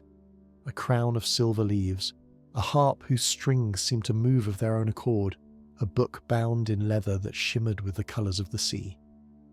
"Treasures of the elder days," Merloth said softly. "I recognise some of them from the old tales. The crown of Luthien, worn when she danced before Morgoth in his throne room. The harp of Maglor, whose music once moved even the stones to weeping. How is it possible that such things have survived, hidden here all these long years?" "The dwarves were ever faithful guardians of what was entrusted to their keeping," Gandalf replied, "and the wards upon this place are strong enough to have turned aside even Sauron's searching eye, had he known where to look. The treasures here have slept in peace, waiting for the day when they might be needed once more." They approached the central pedestal, and as they drew near, the vessel upon it began to glow with a soft golden light, as if recognising the treasure that was being brought to fill it. Merloth could feel the star responding in kind, its warmth intensifying until it seemed almost too hot to hold, its radiance pressing against the fabric of the pouch with an urgency that bordered on desperation. "It knows," she said, her voice trembling with emotion. "It knows that its journey is ending, that it will finally be able to rest." Gandalf placed a gentle hand upon her shoulder. "Then let us not keep it waiting any longer. Place the star in its vessel, Merlith, and let Celegorn's spirit find the peace it has sought for so many centuries." The elf stepped forward and drew the veiled star from its concealment for the last time. Its light blazed forth with an intensity that made even the surrounding treasures seem dim by comparison, filling the chamber with a radiance that was neither harsh nor gentle but simply pure, the essence of light itself given form and substance. Merlith held it before her for a long moment, feeling its warmth against her palms, sensing the presence of her old friend within its crystalline depths. "Farewell, Celegorn," she whispered. "You have been faithful to your purpose beyond all expectation, and the world is better for the light you made. Rest now, knowing that your work is not forgotten, and that when the hour of greatest need arrives, your gift will shine forth once more to guide those who walk in darkness." She placed the star gently into the waiting vessel, and as she did so, the golden light that had emanated from the mithril container merged with the white radiance of the star itself. For a moment, the chamber was filled with a brilliance that seemed to transcend the physical world, a light that touched not merely the eyes, but the very soul. Then, slowly the radiance began to fade, settling into a soft glow that was warm and welcoming rather than overwhelming. The star had found its home at last. Merlith stepped back from the pedestal, and as she did so, she felt a weight lifting from her shoulders that she'd carried for so long she'd forgotten it was there.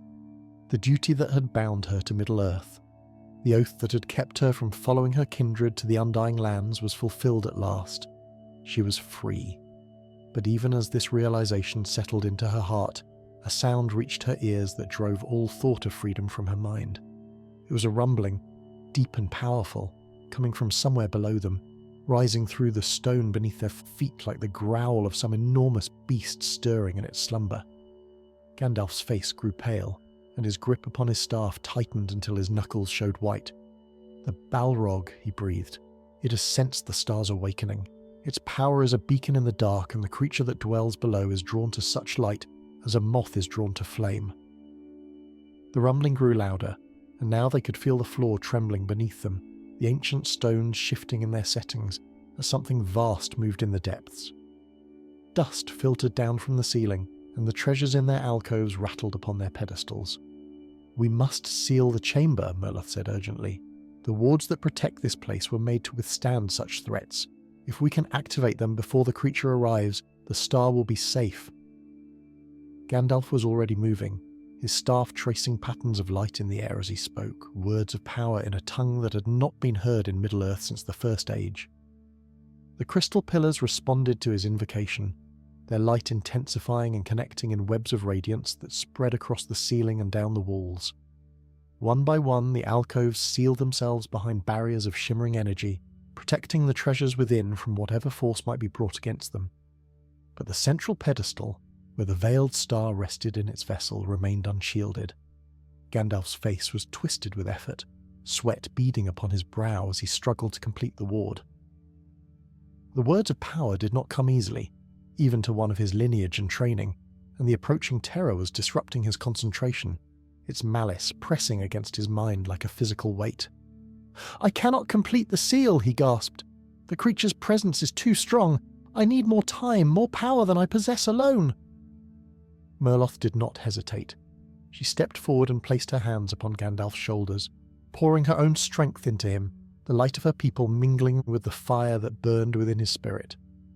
It was not much, measured against the vast darkness that was rising from below, but it was enough to tip the balance.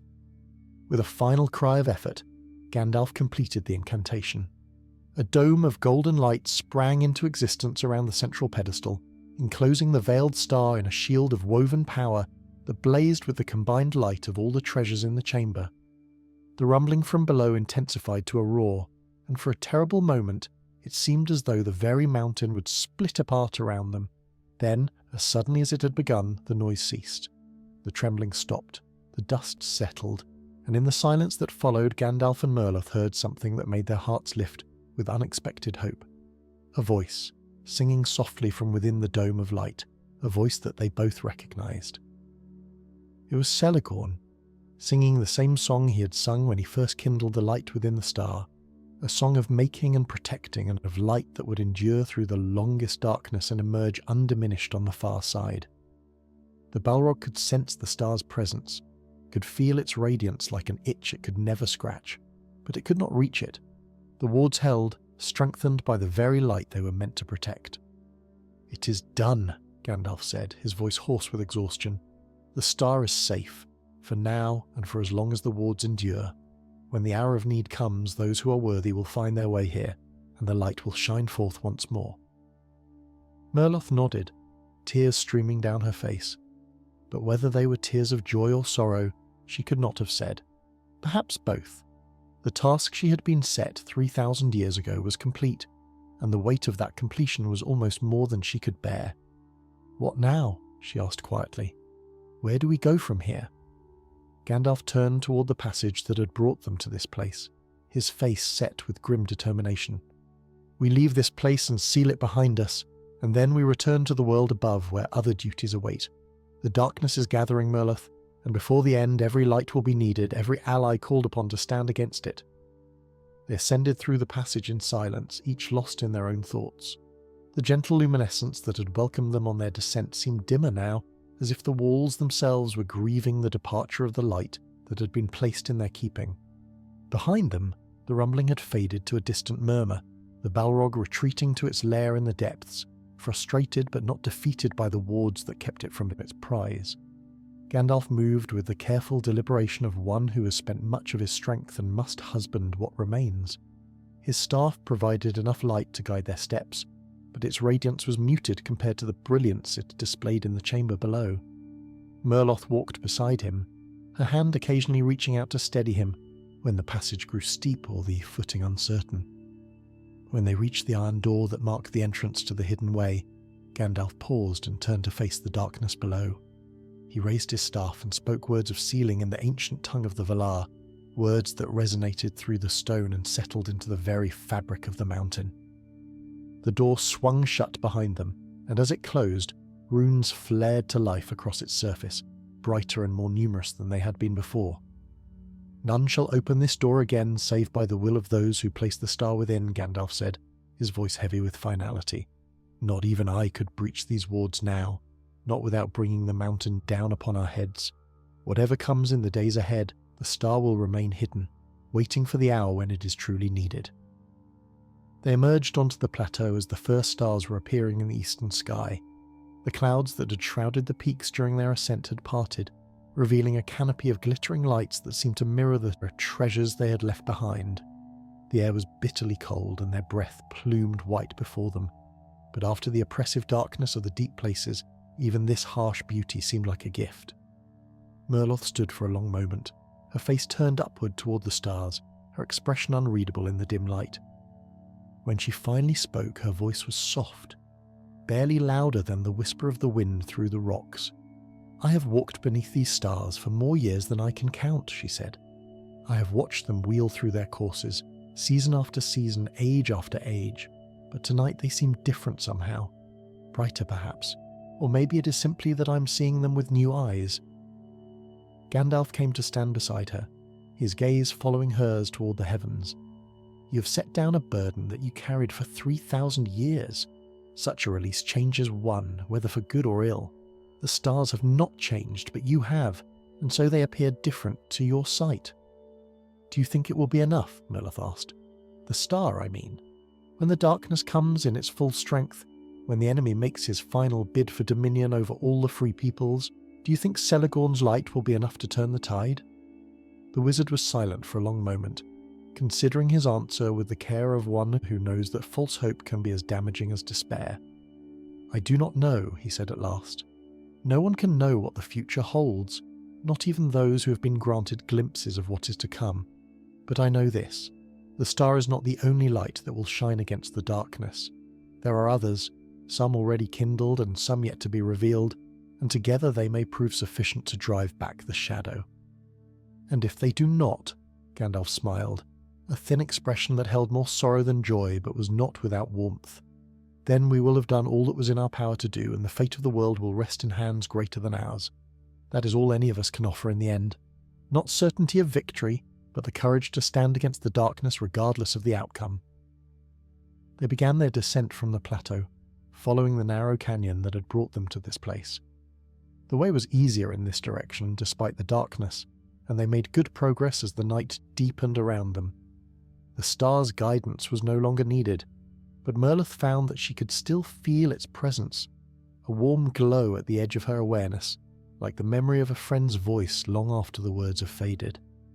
By dawn they had reached the valley floor, and by midday they had passed through the hidden entrance to the dwarven tunnels and emerged once more into the open lands west of the mountains. The autumn colours had faded during their time underground, replaced by the grey and brown of approaching winter. A thin layer of frost covered the ground, crunching beneath their feet as they walked.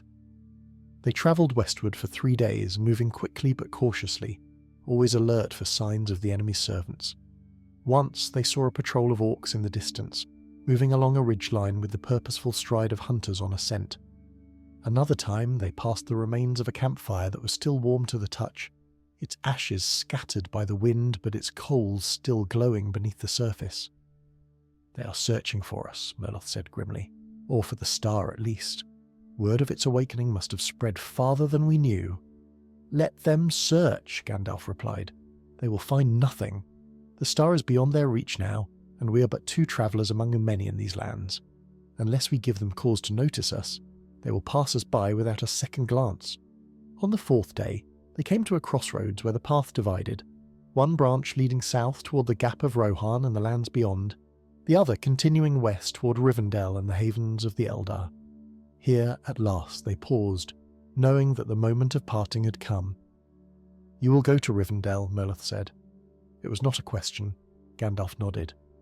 "There are councils to be held, decisions to be made. The ring has been found, and its fate must be determined before the enemy can reclaim it. I have a part to play in what is to come, though what that part may be I cannot yet say." "And I?" The elf's voice held a note of uncertainty that had not been there before. "My duty to the star is fulfilled. The oath that bound me to this world has been discharged at last. I could go to the havens, take ship for the undying lands, and find the peace that my kindred found long ago." "You could," Gandalf agreed, "and no one would think less of you for it. You've earned your rest, Merlith, more than most who still walk in this world, but I sense that there is something else in your heart, some purpose that has not yet been revealed."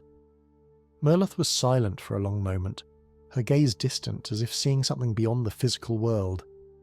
When she spoke again, her voice was steady, filled with a new resolve. "The star was not made merely to be hidden away," she said slowly. "It was made to be a beacon in the darkness, a light to guide those who have lost their way.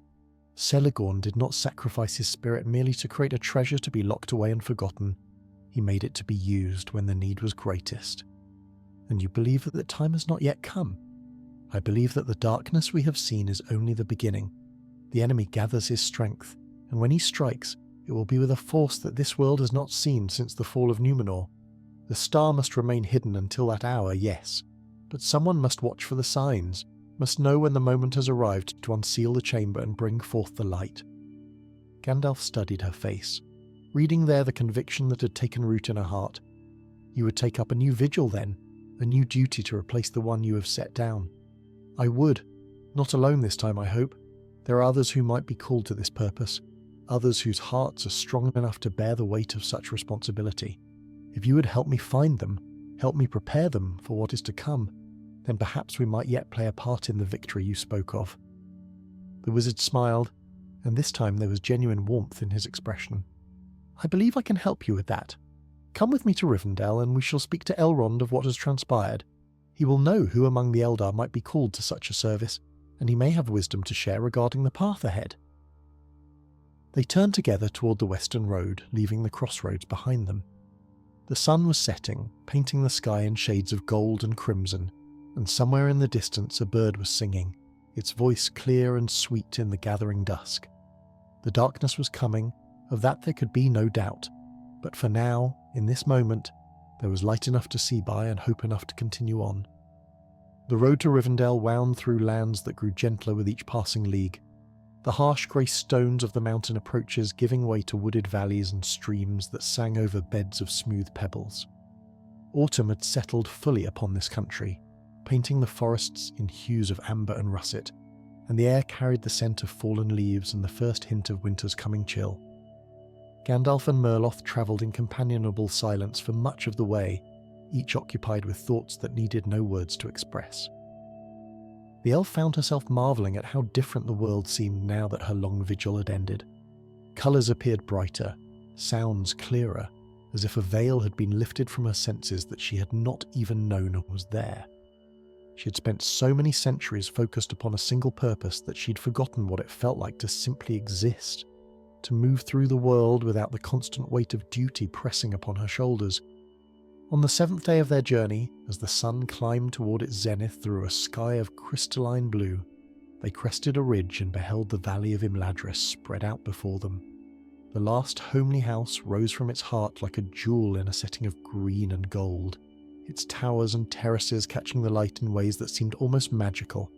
Waterfalls cascaded down the surrounding cliffs, their music carrying on the breeze like the voices of singers too distant to hear clearly. Merloth drew a sharp breath at the sight, her eyes filling with tears that she made no effort to hide.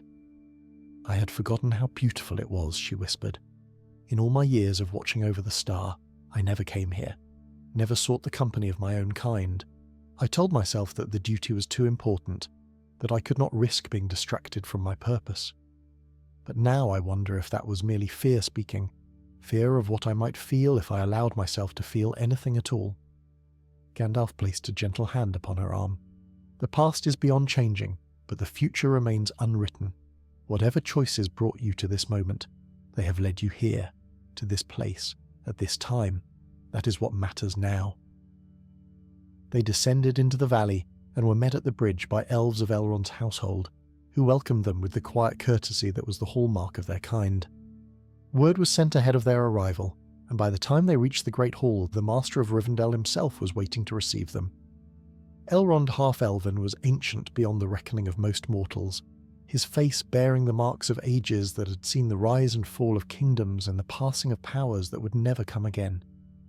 Yet there was youth in his eyes still, a brightness that spoke of hope undimmed by the long years of struggle against the darkness. He greeted Gandalf as an old friend and turned to Merloth with an expression of recognition that surprised her. "Keeper of the Fading Flame," he said, inclining his head in a gesture of respect. "I have heard your name spoken in tales that stretch back to the days before my father's birth. It gladdens my heart to see you here, in this house, at this hour." Merloth returned his bow, feeling suddenly uncertain of herself in the presence of one whose lineage touched upon the very foundations of the world. "My Lord Elrond, I come bearing news of great importance and seeking counsel for the path that lies ahead." "Then let us speak of these things," Elrond replied, gesturing toward a doorway that led to a smaller chamber overlooking the falls. "For I sense that what you have to tell me concerns matters that will shape the fate of all who dwell in Middle-earth." They spoke for many hours, Gandalf and Merloth together recounting all that had transpired since the wizard's arrival at Anuminas. Elrond listened without interruption, his face betraying little of his thoughts, though his eyes darkened when they spoke of Carthax and his master, and brightened when they described the sealing of the star within the place of keeping. When at last their tale was told, the Master of Rivendell rose and walked to the window, gazing out upon the valley that had been his home for so many centuries. The sun had set during their conversation, and the first stars were appearing in the deepening sky. "You have done well," he said at last, his voice heavy with the weight of all he had heard. "Better than you know, perhaps. The Veiled Star is a power that the enemy would give much to possess, and its corruption would have been a blow from which the free peoples might never have recovered. By securing it beyond his reach, you have preserved a hope that may yet prove decisive in the struggle to come." He turned to face them, his expression grave but not without warmth. "But you're right to believe that more must be done. The star was not made to remain hidden forever, and when the hour of its unveiling arrives, there must be those ready to bear its light into the darkness. I will send word to those among the Eldar who might be called to such a service, and together we will prepare for what is to come." In the days that followed, Merloth found herself drawn into the life of Rivendell in ways she had not anticipated. She walked its gardens and libraries, spoke with its inhabitants, and slowly began to remember what it meant to be part of a community rather than a solitary guardian. The weight of her long vigil had left marks upon her spirit that could not be erased overnight, but with each passing day she felt a little more of her former self returning. Gandalf, meanwhile, threw himself into the preparations that Elrond had set in motion. Messages were dispatched to far corners of Middle-earth, summoning those who might play a part in the trials ahead. Councils were held, plans were made, and through it all the wizard moved with a purposefulness that spoke of one who knows that time is short and that every moment must be used wisely. One evening, as autumn gave way to the first snows of winter, Merloth found Gandalf standing alone on a terrace overlooking the valley. The wizard was smoking his pipe, his eyes fixed upon the distant peaks of the mountains they had crossed together, his face unreadable in the fading light. "You're thinking of the star," she said, coming to stand beside him. Gandalf nodded slowly. "I am thinking of all that lies hidden in the world, all the lights that burn in secret places, waiting for the darkness to grow deep enough to require their kindling. The star is but one of many such treasures, Merloth. There are others, some known to me and some yet to be discovered, each one a candle against the night." "And will they be enough?" she asked, echoing the question she had posed on the mountain plateau. The wizard turned to face her, and in his eyes she saw something that she'd not seen there before. Not certainty, for that was beyond the reach of any who walked in the mortal world, but something equally valuable: faith. "I believe they will be," he said, "not because I know the outcome of the struggle that is coming, but because I've seen what lies in the hearts of those who stand against the darkness. Courage, loyalty, love, sacrifice. These are powers that the enemy cannot comprehend and therefore cannot defeat. As long as such virtues endure in the hearts of the free peoples, there will always be hope." Merloth considered his words in silence, feeling their truth settle into her heart like seeds taking root in fertile soil. She'd spent 3,000 years guarding a light that another had made, and in doing so she'd almost forgotten that she carried a light of her own, a flame that no artifact or talisman could contain. "Then let us tend to these flames," she said at last. "Let us gather those who are willing to stand and prepare them for the night that is coming. And when the darkness grows deepest, when all other lights have failed, let us be ready to kindle the star once more, and show the enemy that his shadow cannot endure forever." Gandalf smiled, and though the weight of ages lay upon his shoulders, his spirit seemed lighter than it had in many years. "So shall it be," he said. "And in the end, when the tale of these days is told, let it be said that there were those who refused to yield, who carried the light through the darkest hour and emerged unbroken on the far side." And so it was that the saga of the Veiled Star passed into memory, one thread among many in the great tapestry of Middle-earth's history. The darkness came, as Gandalf had foreseen, and the free peoples stood against it with all the courage they possessed.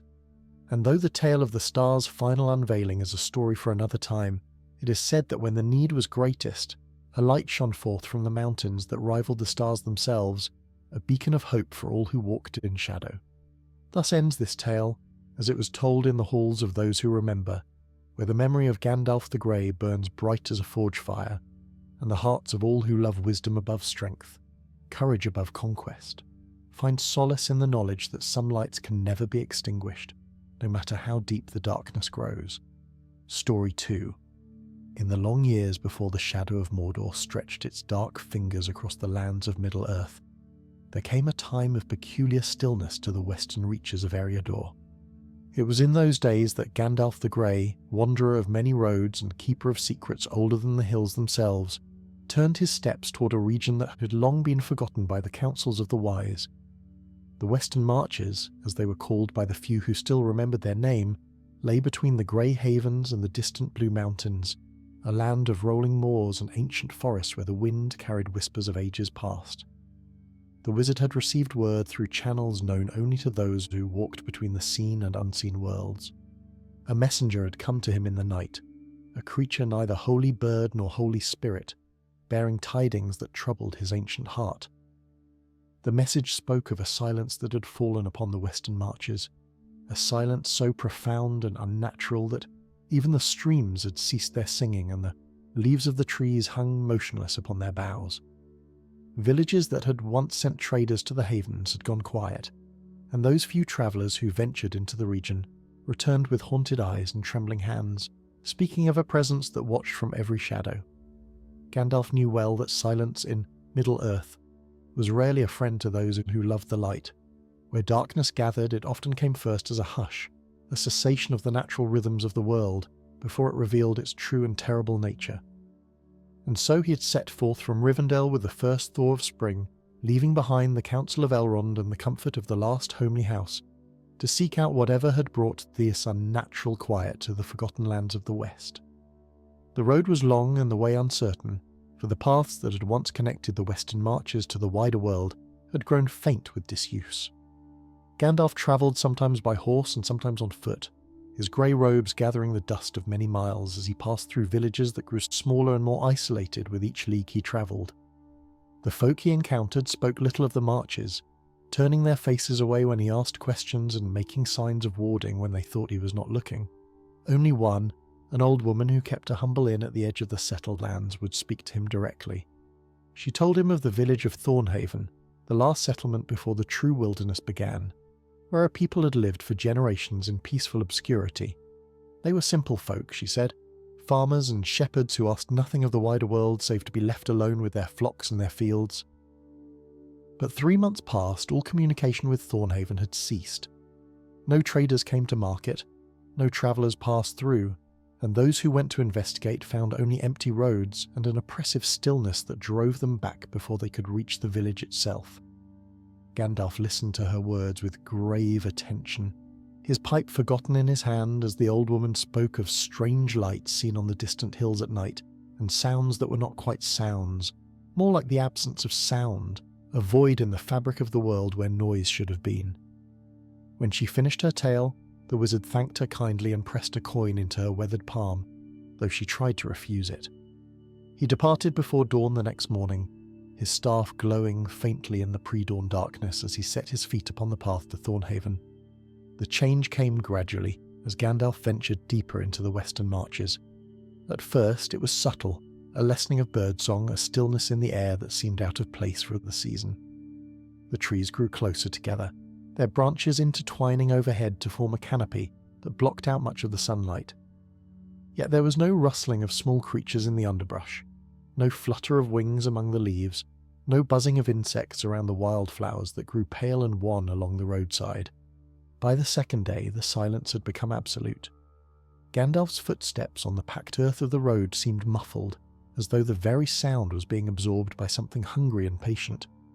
The wizard felt the weight of it pressing upon him, a psychic pressure that sought to dampen not only sound but thought and will as well. He recognized this sensation, though he had not felt its like in many long years. This was not merely the absence of noise. This was silence as a weapon, silence as a prison, silence wielded by something that understood the power of stillness to paralyze and control.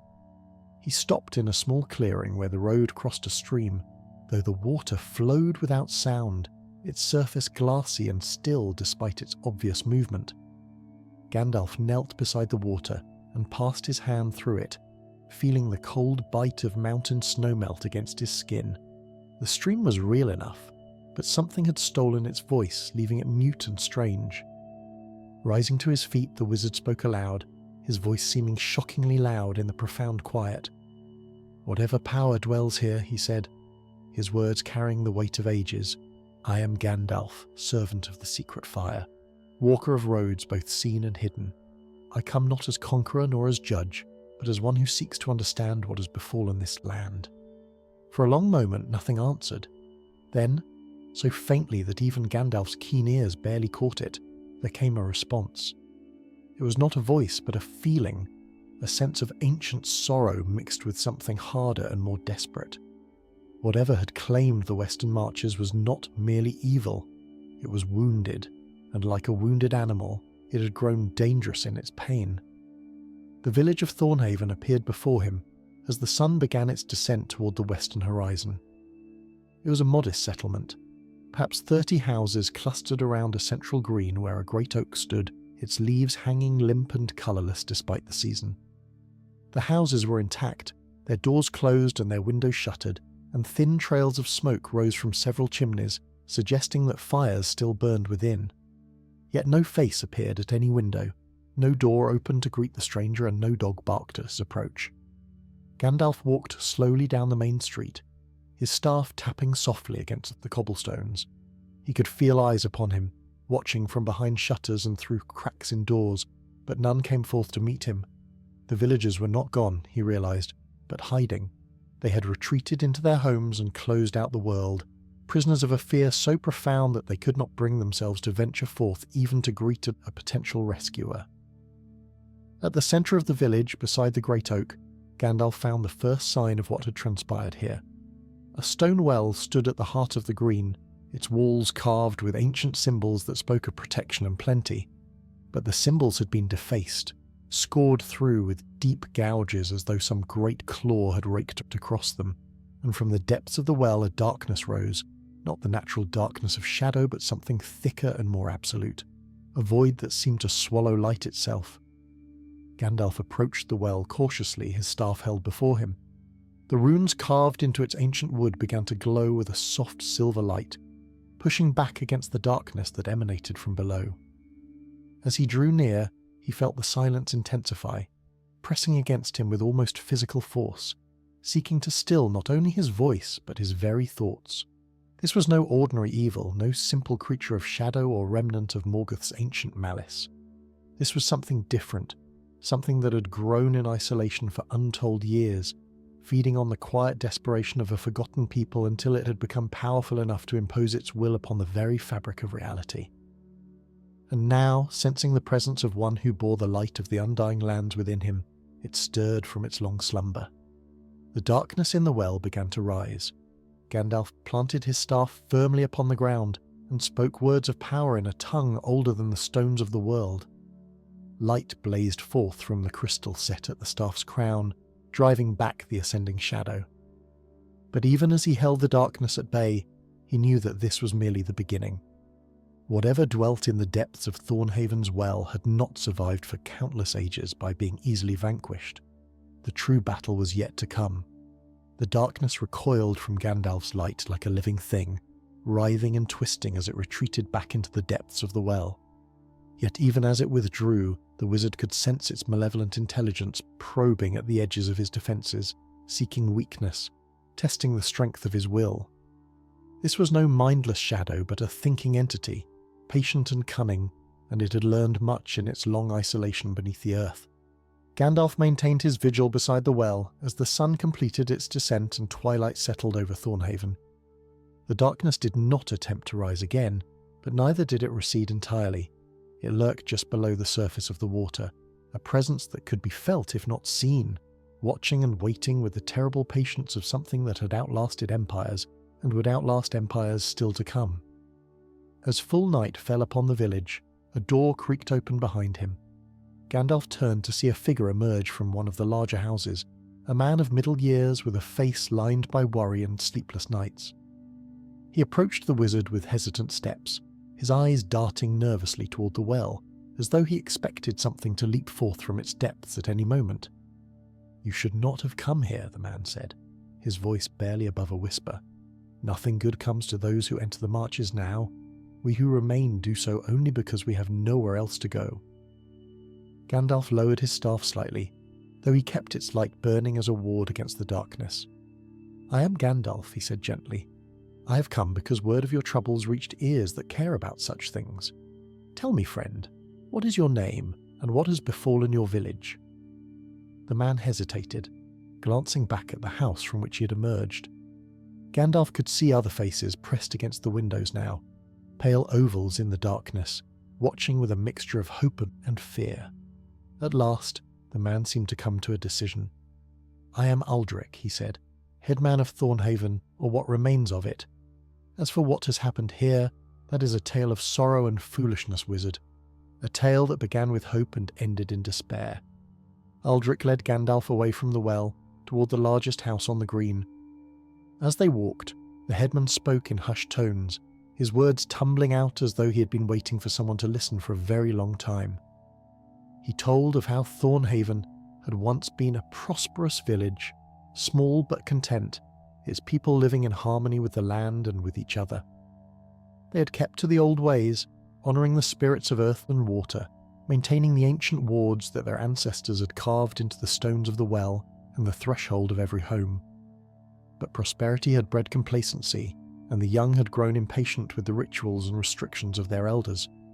A generation ago, a group of young villagers had decided to explore the depths beneath the well, believing that the old stories of what lay below were nothing more than superstition designed to keep them timid and obedient. They had descended into the darkness with torches and ropes, seeking treasure or adventure or simply the thrill of defying tradition. Only one had returned, Aldrich continued, his voice dropping even lower. A girl named Elara, my own grandmother as she would later become. She came back changed, silent in a way that went beyond mere shock. For weeks she could not speak, and when at last her voice returned, she would say only that they had awakened something that should have been left sleeping, something old and hungry that had been bound beneath the earth since before men first walked in Middle-earth. Gandalf listened with growing understanding, and this awakening, he said, it did not manifest immediately. No. Aldrich shook his head, pushing open the door of his house and ushering Gandalf inside. For many years nothing seemed amiss. My grandmother married, had children, grew old.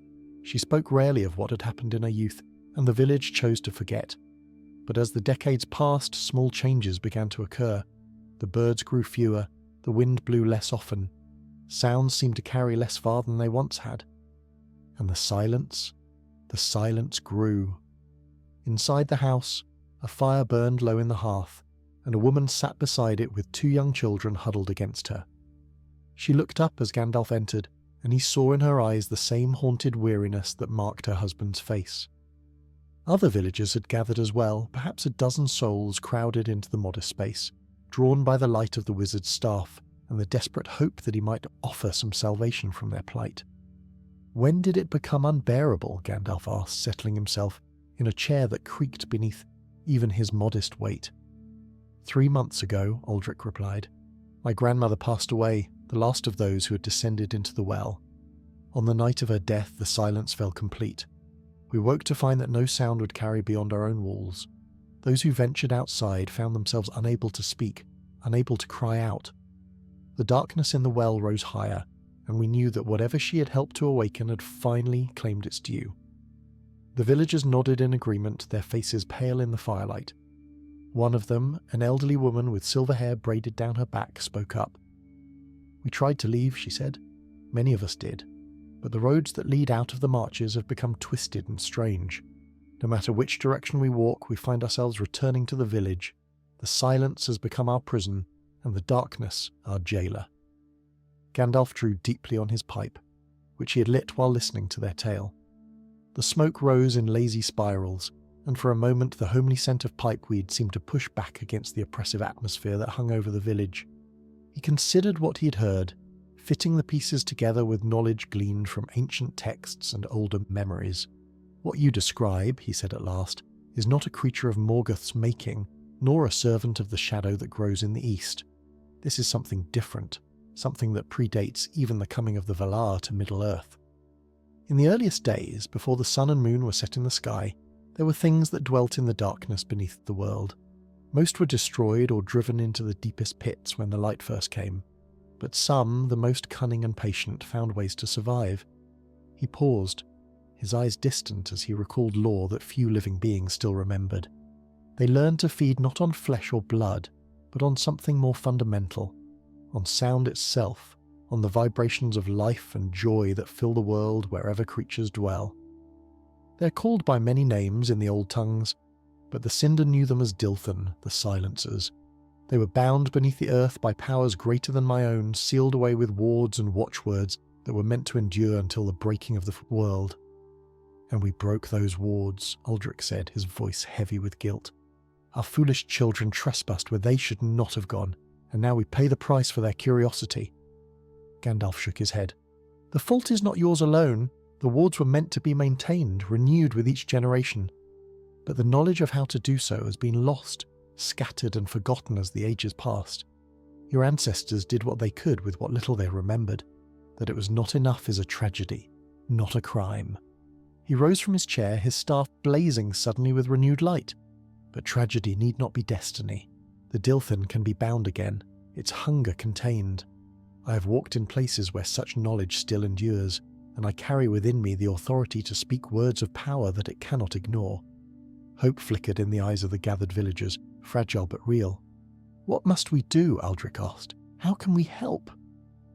Gandalf smiled, and in that smile was the warmth of 1,000 hearth fires burning against the darkness. "You must trust," he said simply. "Trust in yourselves, in each other, and in the light that still burns within you despite all that you have suffered. The Dilthan feeds on silence, but silence is merely the absence of sound, and sound, true sound, the sound of laughter and song and voices raised in unity, that is something it can never truly consume." He moved toward the door, his purpose clear. "Tomorrow we begin, but tonight I must speak with this creature alone. I must understand what it has become in all its long years of isolation, and what it will take to bind it once more." The villagers watched in anxious silence as Gandalf stepped out into the night, his staff held high against the darkness that pressed in from all sides. The well at the centre of the green seemed to pulse with malevolent awareness, and from its depths something ancient stirred. The confrontation was about to begin. The night air hung thick and heavy as Gandalf approached the ancient well, each step carrying him deeper into the unnatural stillness that blanketed Thornhaven. Above him, the stars shone with cold indifference, their light seeming somehow dimmer here than in other parts of Middle-earth, as though even the heavens had begun to forget this forsaken corner of the world. The wizard's staff cast a circle of silver radiance around him, pushing back the darkness that crept at the edges of his vision like a living tide. At the well's edge, Gandalf paused and looked down into the depths below. The water that had once provided life and sustenance to the village now lay still as black glass, reflecting nothing, absorbing all light that touched its surface. Yet beneath that terrible stillness he could sense movement, the slow stirring of something vast and patient that had waited in darkness for longer than the memories of men could recall. "I know you're listening," Gandalf said, his voice cutting through the silence like a blade through the cloth. "I know you watch and wait, as you have watched and waited since before the first sunrise touched these lands. I'm not your enemy, Ancient One, though I will become so if you force my hand." For a long moment nothing answered. Then, rising from the depths of the well like mist from a winter lake, came a presence that pressed against Gandalf's mind with terrible weight. It did not speak in words, for words required sound, and sound was anathema to its very nature. Instead, it communicated in impressions, in feelings, in the negative spaces between thoughts where meaning could exist without expression. The wizard felt its age, a span of years so vast that even his ancient mind struggled to comprehend it. He sensed its hunger, not cruel or malicious in intent, but fundamental, a need as basic and irresistible as the need of fire to consume or water to flow downward. And beneath the hunger, buried so deep that perhaps the creature itself had forgotten it existed, he felt something else entirely. He felt loneliness. "You are not always thus," Gandalf said softly, understanding beginning to dawn in his keen grey eyes. "Before the binding, before the darkness claimed you, you were something else. Something that knew light and sound and the joy of existence. What were you, I wonder, before the world changed and left you behind?" The response came as a flood of images, fragmentary and confused, filtered through countless ages of isolation and hunger. Gandalf saw a world before the sun, lit by the soft glow of the 2 trees in the distant west. He saw beings of pure sound and vibration, creatures that existed as music made manifest, dancing through the void between the stars. He saw the coming of the darkness, the corruption of Morgoth that twisted and consumed, transforming what had been beautiful into something hungry and hollow. The Dilthan had not chosen to become what it was. It had been made, shaped by malice into a weapon, against the very essence of creation. And when the forces of light had finally triumphed and bound the servants of the enemy, this creature had been sealed away with the rest, forgotten and abandoned beneath the earth, while the world moved on without it. Gandalf felt a stirring of compassion in his heart, though he did not allow it to weaken his resolve. The creature's origins did not excuse the suffering it had caused, the lives it had consumed, the joy it had stolen from the people of Thornhaven. But understanding the source of an affliction was often the first step toward finding a cure. You feed because you must, the wizard said, but what you consume can never satisfy you. Sound is not what you truly hunger for, Ancient One. You hunger for what sound represents, for connection, for meaning, for the knowledge that you are not alone in the vast darkness of existence. And that hunger can never be sated by taking from others what you lack within yourself. The presence in the well writhed with something that might have been anger or might have been anguish. The darkness rose higher, lapping at the stones of the well's rim, and Gandalf felt the pressure against his mind intensify. The Dilthen did not wish to hear his words. It had spent too long in isolation, too long feeding on scraps of stolen sound, to remember what it had once been or to believe that it could ever be anything else. Yet Gandalf stood firm, his staff blazing with light that spoke of powers beyond the circles of the world. He was a Lorin, servant of Manwë and Vardar, sent to Middle-earth to guide and protect those who struggled against the darkness. He had faced the servants of Morgoth in ages past, had walked in the halls of Mandos and spoken with the spirits of the departed. This creature, for all its age and power, was but one more shadow in a world that had known many shadows, and he would not yield to its despair. The night wore on as wizard and creature contended in silence, their battle fought not with sword or spell but with will and understanding. Gandalf spoke of the world above, of the beauty that still existed despite all the darkness that had sought to extinguish it. He spoke of the songs of the elves and the laughter of hobbits, of the courage of men and the steadfastness of dwarves. He spoke of sunrises over mountain peaks and the gentle patter of rain on summer leaves, of children's voices raised in play and lovers' whispers in the quiet of the night. And slowly, almost imperceptibly, the darkness began to recede. It was not surrender, not yet. The Dilthen was too old, too set in its ways, too deeply mired in its hunger to simply release its hold on Thornhaven, because a stranger spoke pretty words. But something in Gandalf's voice, some echo of the music that had shaped the world in its earliest days, stirred memories long buried in the creature's ancient consciousness. For the first time in uncounted years, the Dilthen remembered what it had been before the corruption, before the binding, before the endless hunger had consumed everything else. It remembered being part of something greater than itself. As the first pale light of dawn began to touch the eastern horizon, Gandalf lowered his staff at last. The confrontation had taken its toll on him, and weariness lined his face in ways that had not been there the day before. But in his eyes burned a light of hope that had not dimmed throughout the long night. "The creature will not release the village willingly," he said to Aldrich, who had waited anxiously by the door of his house throughout the wizard's vigil. "Its hunger is too deeply ingrained, its habits too firmly established. But I've reminded it of what it once was, and that memory may prove to be the key to its redemption." Aldrich's face fell. "Then there is nothing to be done? We are condemned to remain prisoners of the silence forever?" "No," Gandalf shook his head firmly. "There is much to be done, but it cannot be accomplished by my power alone. The Dilthen was bound once before by the combined might of the Valar, forces far greater than any I can bring to bear. But there is another way, a way that does not require such overwhelming strength. The creature hungers for sound because it has forgotten how to create sound of its own. If we can teach it to remember, if we can show it that there is another path besides consumption, then perhaps it can be transformed rather than merely constrained." The headmen looked skeptical but desperate enough to grasp at any hope. How?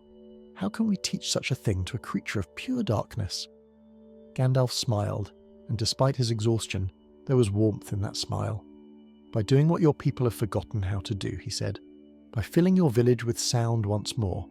Not the sound of fear or despair, but the sound of life. Music, laughter, song. The Dilthen feeds on silence because silence is all it has known for ages beyond counting. But if we can surround it with joy, with the vibrations of living hearts raised in unity, we may be able to awaken something within it that has slept since before the darkening of Valinor." Aldrich stared at the wizard as though he had gone mad. "You want us to sing, while that thing lurks in our well waiting to devour us?" "I want you to live," Gandalf replied simply. "Truly live, not merely exist in fear and isolation. The Dilthen has power over silence, but it has no power over those who refuse to be silent. Your ancestors understood this once. That is why they carved the wards into the stones and maintained the old songs that kept the creature bound. The knowledge has been lost, but the principle remains. Sound is life, and life is stronger than the darkness. He turned to look at the well, where the shadow still lurked beneath the surface of the black water. "We have 3 days," he said. 3 days before the new moon rises and the creature's power reaches its peak. In that time, we must teach this village to sing again. The morning that followed Gandalf's night-long vigil dawned grey and cheerless, the sun hidden behind a thick blanket of clouds that seemed to press down upon Thornhaven like a shroud. The villagers emerged from their homes with hesitant steps, their eyes drawn inevitably to the well at the centre of the green where the darkness still lurked beneath the surface. They had heard the wizard's words, passed from house to house in whispered fragments throughout the night, and now they gathered to learn whether hope or despair would be their portion. Gandalf stood beside the great oak that dominated the village green, his staff planted firmly in the earth and his grey robe stirring slightly in a breeze that seemed to exist for him alone. The villagers formed a rough semicircle before him, perhaps 40 souls in all, the remnants of a community that had once numbered 3 times that many before fear and the creeping silence had driven so many to attempt flight from which they never returned. Among them stood Aldrich, with his wife Maren and their 2 children, a boy of perhaps 8 summers and a girl several years younger. The elderly woman who had spoken the night before was there as well. Her name Gandalf had learned was Hilda, and she was the keeper of what little remained of the village's oral traditions. There were farmers and shepherds, craftsmen and their wives, young couples clinging to each other for comfort, and old men who had seen better days and feared they would not see better days again.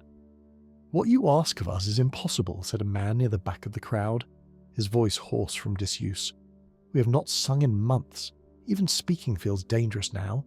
Every sound we make seems to draw its attention to feed its hunger.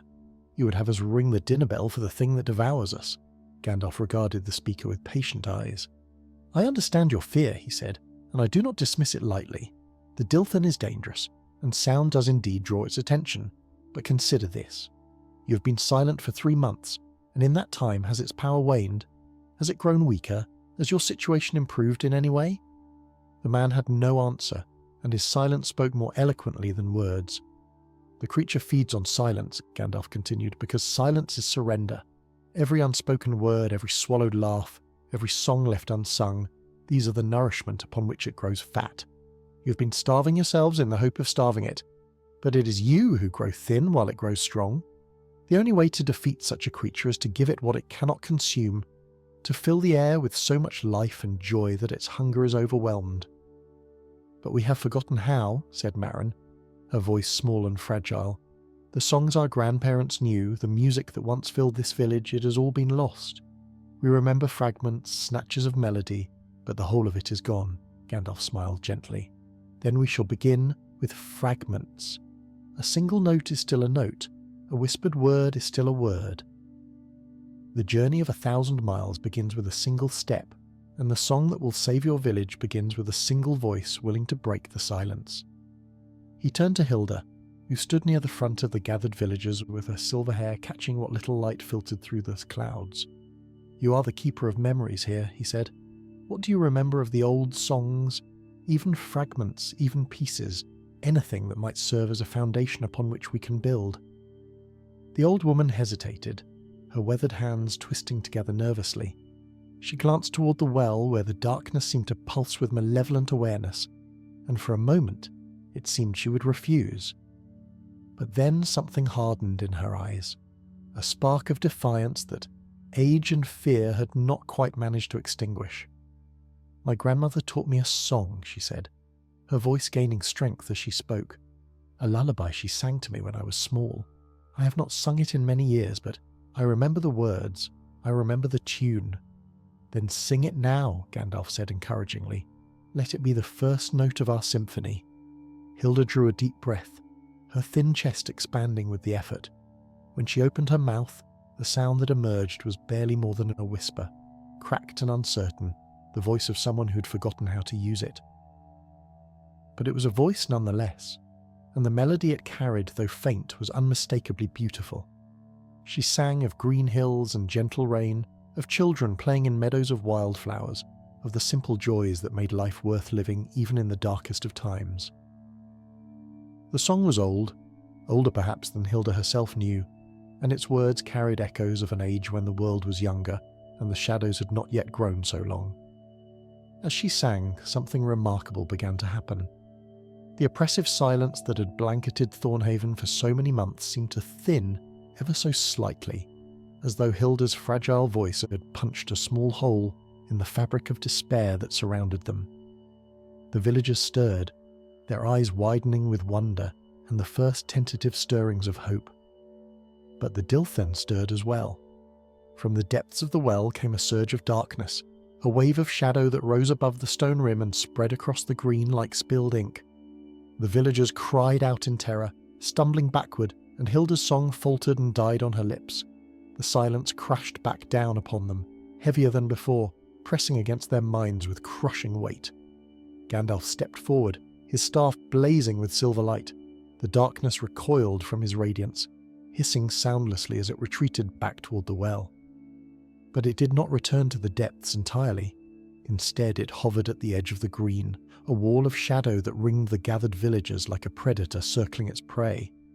"Do not stop," Gandalf commanded, his voice cutting through the fear that gripped the crowd. "Do not let it silence you. That is exactly what it wants. It fears your voices, fears what they represent. That is why it struck so quickly when Hilda began to sing. Press forward. Let others add their voices to hers." For a long moment no one moved. The villagers stood frozen, caught between their terror of the shadow and their desperate desire to believe in the wizard's words.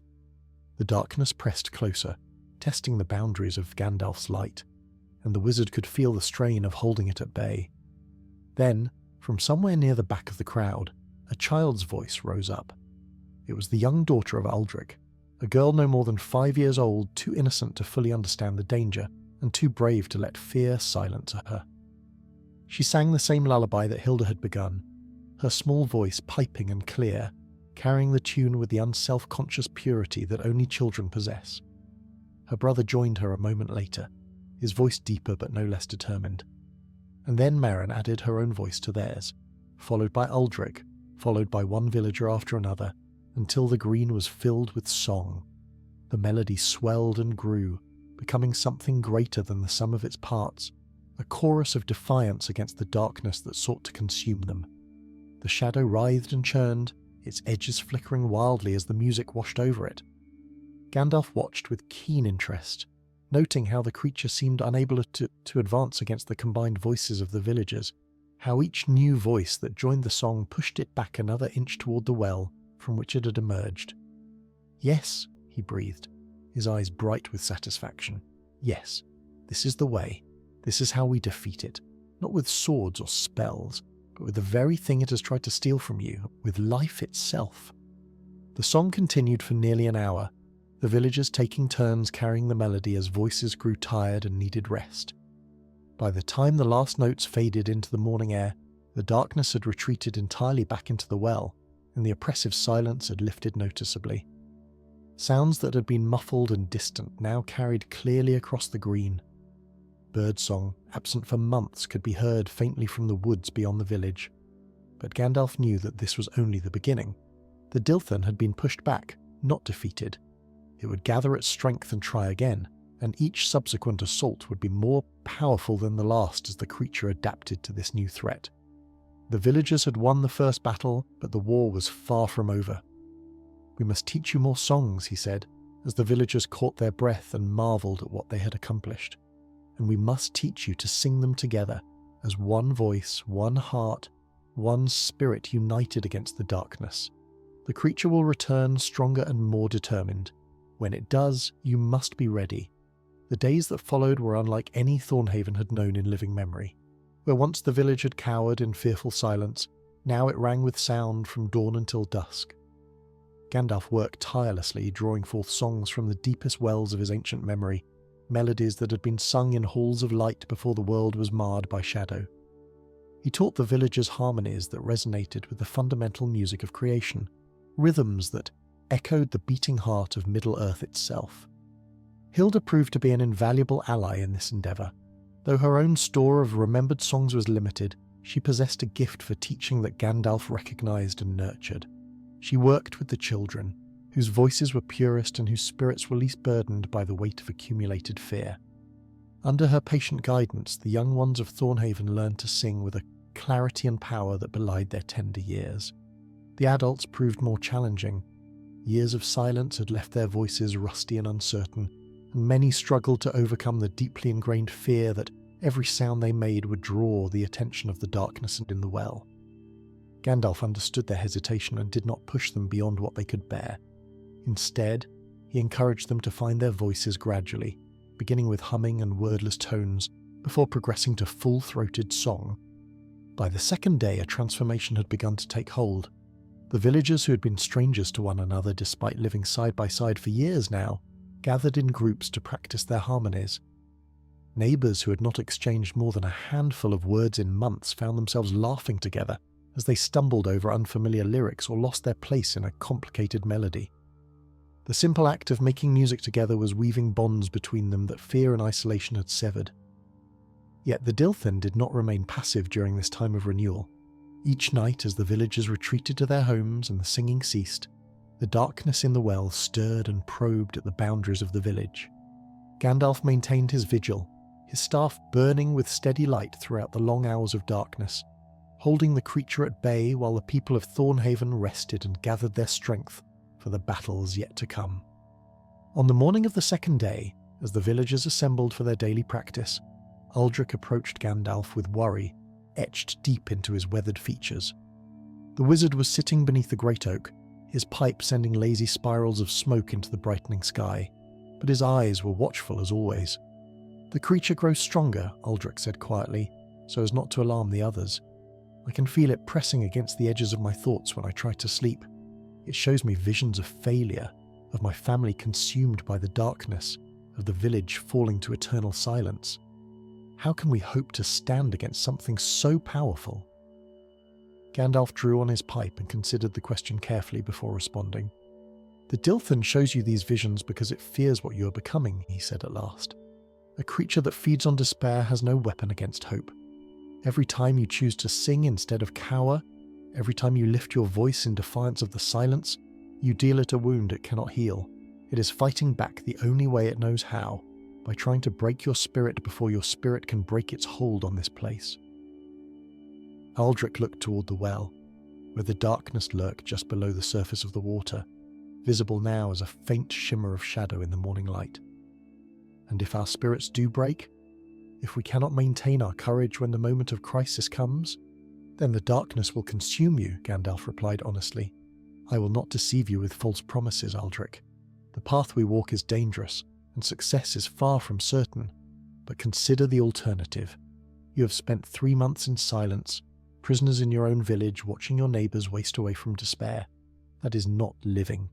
That is merely existing, waiting for the end that you believe is inevitable. At least now you have a chance. At least now you're fighting back." The headman was silent for a long moment, his jaw working as he struggled with his fears. Then, slowly, he nodded. "You're right," he said. "Whatever comes, it is better to face it singing than to await it in silence. I will not let my children see their father surrender to despair." Gandalf smiled and clapped the man on the shoulder. "That is the spirit that will save your village," he said. "Now come, we have much work to do, and little time remains before the new moon rises." The training intensified as the hours passed. Gandalf organised the villagers into groups based on the strength and quality of their voices, positioning them strategically around the green so that their combined sound would create a wall of music that the darkness could not penetrate. He taught them to breathe from their bellies, to project their voices from their chests, to blend their individual tones into a unified whole that was greater than any single singer could achieve alone. Among the villagers, several emerged as natural leaders in the singing.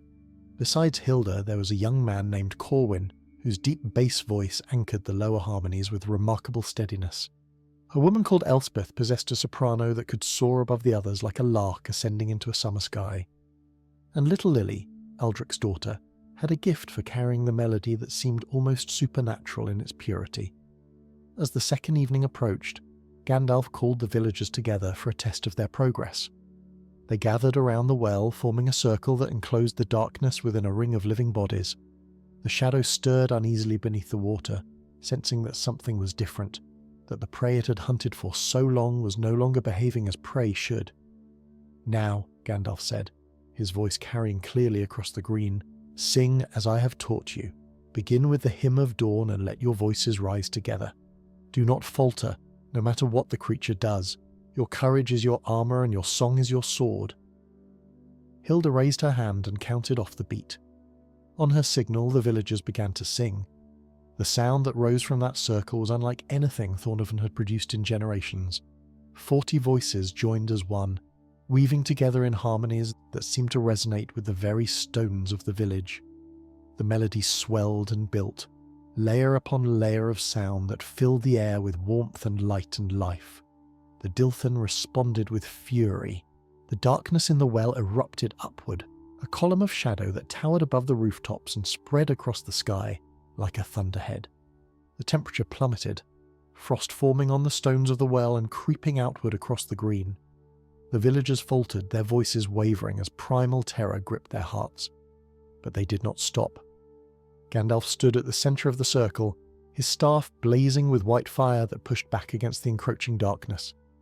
He added his own voice to the song, a deep resonant tone that seemed to come from somewhere beyond the world, carrying with it echoes of the music that had shaped the stars. The villagers drew strength from his presence, their voices steadying and growing stronger as they remembered why they sang.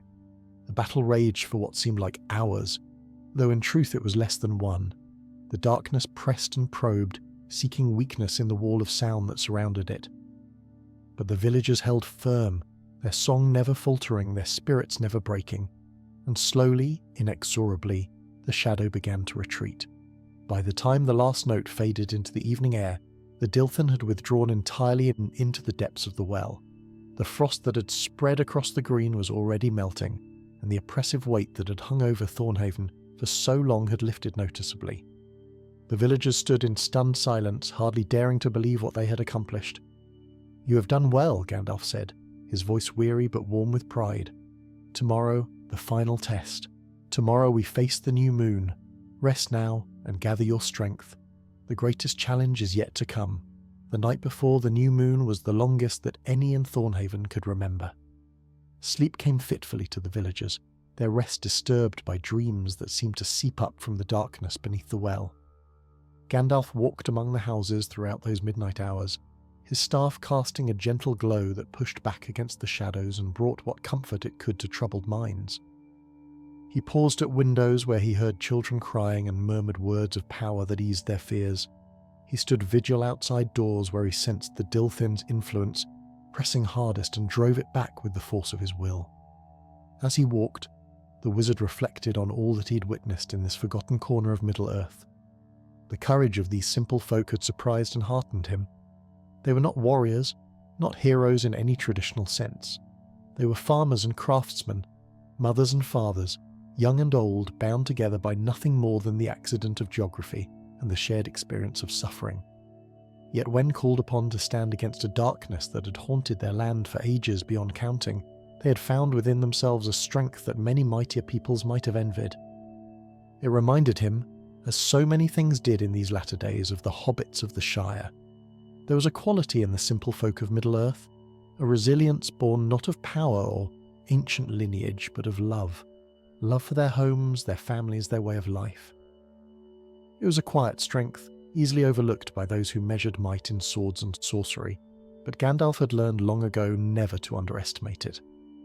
When dawn finally broke over the eastern hills, it brought with it a sky the colour of bruised fruit, heavy with clouds that seemed to press down upon the world with palpable weight. The air was thick and still, charged with a tension that made the hair stand up on the backs of necks and set teeth on edge. Even the animals sensed the wrongness of the day. Dogs whimpered in corners, and the few chickens that remained in the village refused to leave their coops. The villagers gathered on the green earlier than usual, their faces pale but determined. They had dressed in their finest clothes, as though preparing for a festival rather than a battle. Gandalf noted this with approval. There was wisdom in treating the confrontation as a celebration rather than a desperate last stand. Joy was their weapon, after all, and joy was harder to summon when one felt shabby and defeated. Aldrich stood at the front of the assembled crowd, his wife and children beside him. The headman had aged visibly over the past 3 days, the strain of leadership weighing heavily upon him. But there was steel in his spine now that had been absent when Gandalf first arrived, and his voice carried clearly when he spoke. "We know what we face today," he said, his words reaching every ear in the gathered throng. "We know the darkness that has held our village captive these many months. We know the fear that has silenced our voices and stolen our joy. But we also know something else now. We know that we are stronger than that darkness. We have proven it these past days with every song we have sung and every note we have raised in defiance. Today we finish what we have begun. Today we take back our home." A murmur of assent rippled through the crowd, voices that had been silent for so long now eager to be heard. Gandalf stepped forward, his grey robe seeming to catch what little light filtered through the heavy clouds and reflect it back with added brightness. "The new moon rises at sunset," he said. "That is when the Dilthen's power will reach its peak. For a brief window of time, the creature will be strong enough to break free of the well entirely and consume everything in its path. But that same window offers us our greatest opportunity.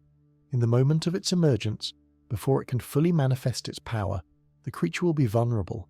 If we can surround it with song, fill the air with such an overwhelming tide of sound and life that it cannot find purchase in the silence, we can bind it anew. Not merely drive it back as we have done before, but seal it away so completely that it will never threaten this village again." "What must we do?" asked Elspeth, her clear soprano voice cutting through the murmur of the crowd. "You must sing as you have never sung before," Gandalf replied, every voice raised together, every heart beating as one. "You must pour into that song everything you have, every memory of joy and love, every hope for the future, every moment of happiness you have ever known. The Dilthen feeds on silence and despair. We will drown it in music and hope." The hours that followed were spent in final preparations. Gandalf positioned the villagers in a complex pattern around the well, each person placed according to the strength and quality of their voice and their ability to maintain harmony with those nearest to them. The strongest singers were placed at cardinal points, their voices serving as anchors around which the others could weave their melodies. The children were clustered near the centre, protected by the adults but positioned where their pure tones could rise above the rest and pierce the darkness at its heart. As the afternoon wore on and the sun began its descent toward the western horizon, Gandalf took Aldrich aside for a final conference. "There is something I have not told you," the wizard said, his voice low and serious. "Something you must know before the battle begins." Aldrich's face tightened with apprehension, but he did not look away. "Tell me, the binding I intend to place upon the Dilthen requires an anchor," Gandalf explained. "A living will strong enough to hold the creature in check until the magic takes full effect. I had intended to serve as that anchor myself, but over these past days I have come to realize that I am not the right choice. My power is great, but I am a stranger to this land. The binding will be stronger if it is rooted in someone who belongs here, someone whose love for this place runs deeper than mere sentiment." "You mean me?" Aldrich said. It was not a question. "Yes." The wizard met the headman's eyes with unflinching honesty. "I will not pretend that it is without risk. The Dilthen will sense your role in the binding and will focus its fury upon you. You will feel the full weight of its malice pressing against your mind, trying to break you. If you falter even for a moment, the binding will fail." Aldrich was silent for a long moment, his gaze drifting to where his wife and children stood among the other villagers. Maren was helping to arrange the younger children into their positions, her voice calm and reassuring despite the fear that Aldrich knew lurked beneath her composure. Lily was practicing her part of the melody with Hilda, her small face screwed up in concentration. His son stood with the older boys, trying to look brave despite the pallor of his cheeks. "If I do this," Aldrich said slowly, "and I fail, what happens to them?" "Then the darkness will consume us all," Gandalf replied honestly. "But if you do not do this, the outcome will be the same. The only difference is that without an anchor, the binding has no chance of success. With you, it has a chance. Perhaps a good chance, if your heart is true."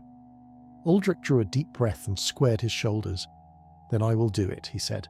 "For my family, for my village, for everyone who has suffered under this creature's shadow."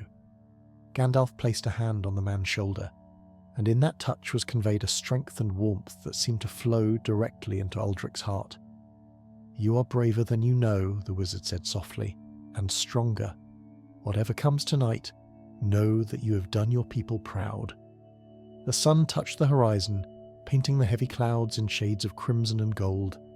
The villagers took their positions, their faces turned toward the well at the centre of the green. The darkness within stirred, sensing that the moment of its liberation was at hand.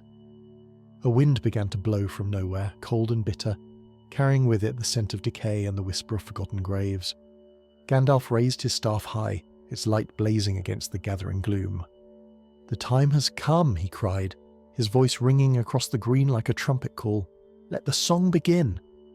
And 40 voices rose as one into the darkening sky. The song that rose from the throats of Thornhaven's people was unlike any that had been heard in the western marches since the earliest days of the world. It began softly, a gentle melody that spoke of morning light on dewy grass, and the sweet scent of wildflowers carried on a summer breeze. But as voice joined voice and harmony layered upon harmony, it swelled into something vast and powerful, a tide of sound that seemed to push back the very darkness that pressed down upon the village from the brooding sky above. At the centre of the circle, Gandalf stood with his staff raised high, its light blazing like a fallen star. The wizard added his own voice to the chorus, a deep resonant tone that wove through the other voices like a thread of silver through common cloth, strengthening and unifying them into a single instrument of tremendous power. He could feel the music resonating with forces beyond the mortal world, touching harmonies that had existed since before the sun first rose over the mountains of the east. The Dilthan felt it too. From the depths of the well came a sound that was not a sound, a vibration of pure negation that struck the rising song like a hammer striking glass. The villagers staggered, their voices faltering as the creature's counter-assault crashed against their defences. Several of the weaker singers fell silent entirely, overwhelmed by the wave of despair that accompanied the Dilthan's response. For a terrible moment, it seemed that the battle would be lost before it had truly begun. But Gandalf had prepared for this moment. He brought his staff down upon the stones of the well, with a crack that echoed like thunder across the green, and words of power rolled from his tongue in a language older than the stones of the world. Light exploded outward from the point of impact, a ring of silver radiance that swept across the green and touched each of the assembled villagers with its warmth. The despair that had gripped them lifted, driven back by the wizard's might, and their voices rose once more in renewed defiance. The song swelled again, stronger than before, and now the villagers sang not merely with their voices but with their hearts. They poured into the melody everything they had, every memory of joy and love, every hope for the future that the darkness had tried to steal from them. Hilda sang of her grandmother's lullabies and the warmth of childhood summers. Corwin sang of his wedding day and the look in his bride's eyes as they spoke their vows. Elspeth sang of her children's laughter and the pride she felt watching them grow, and little Lily, her small voice rising above the rest with crystal clarity, sang simply of home. The Dilthan began to emerge.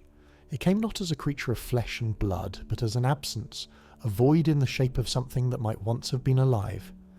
The darkness rose from the well like smoke from a dying fire, coiling and twisting as it sought to take form against the onslaught of sound that assaulted it from all sides. Eyes of deeper blackness opened within the shadow, countless eyes that fixed upon the singing villagers with hunger and rage beyond mortal comprehension. Uldric felt the creature's attention fall upon him like a physical weight. He was standing at his appointed position near the eastern edge of the circle, his voice raised with the others, but now he sensed something different. The Dilthan had recognised him as the anchor of the binding, the linchpin upon which the entire ritual depended, and it was coming for him. The shadow surged toward the head man, tendrils of darkness reaching out like grasping fingers. The villagers nearest to him stumbled back in terror, their voices dying in their throats as primal fear overwhelmed their courage. A gap opened in the circle of singers, and through that gap the Dilthan poured, its form stretching and elongating as it lunged for its target. But Uldric did not run.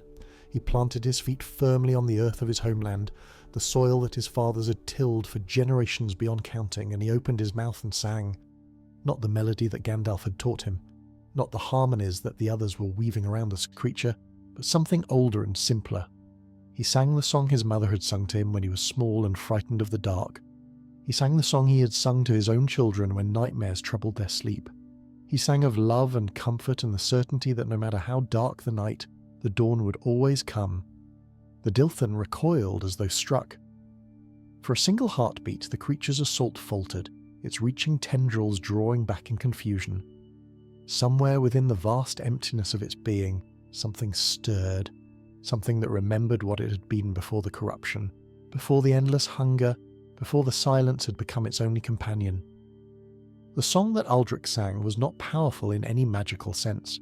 It carried no ancient words of binding or banishment, but it carried something that the Dilthan had not encountered in ages beyond counting. It carried warmth. Gandalf saw the moment and seized it. "Now," he cried, his voice cutting through the tumult like a blade through shadow.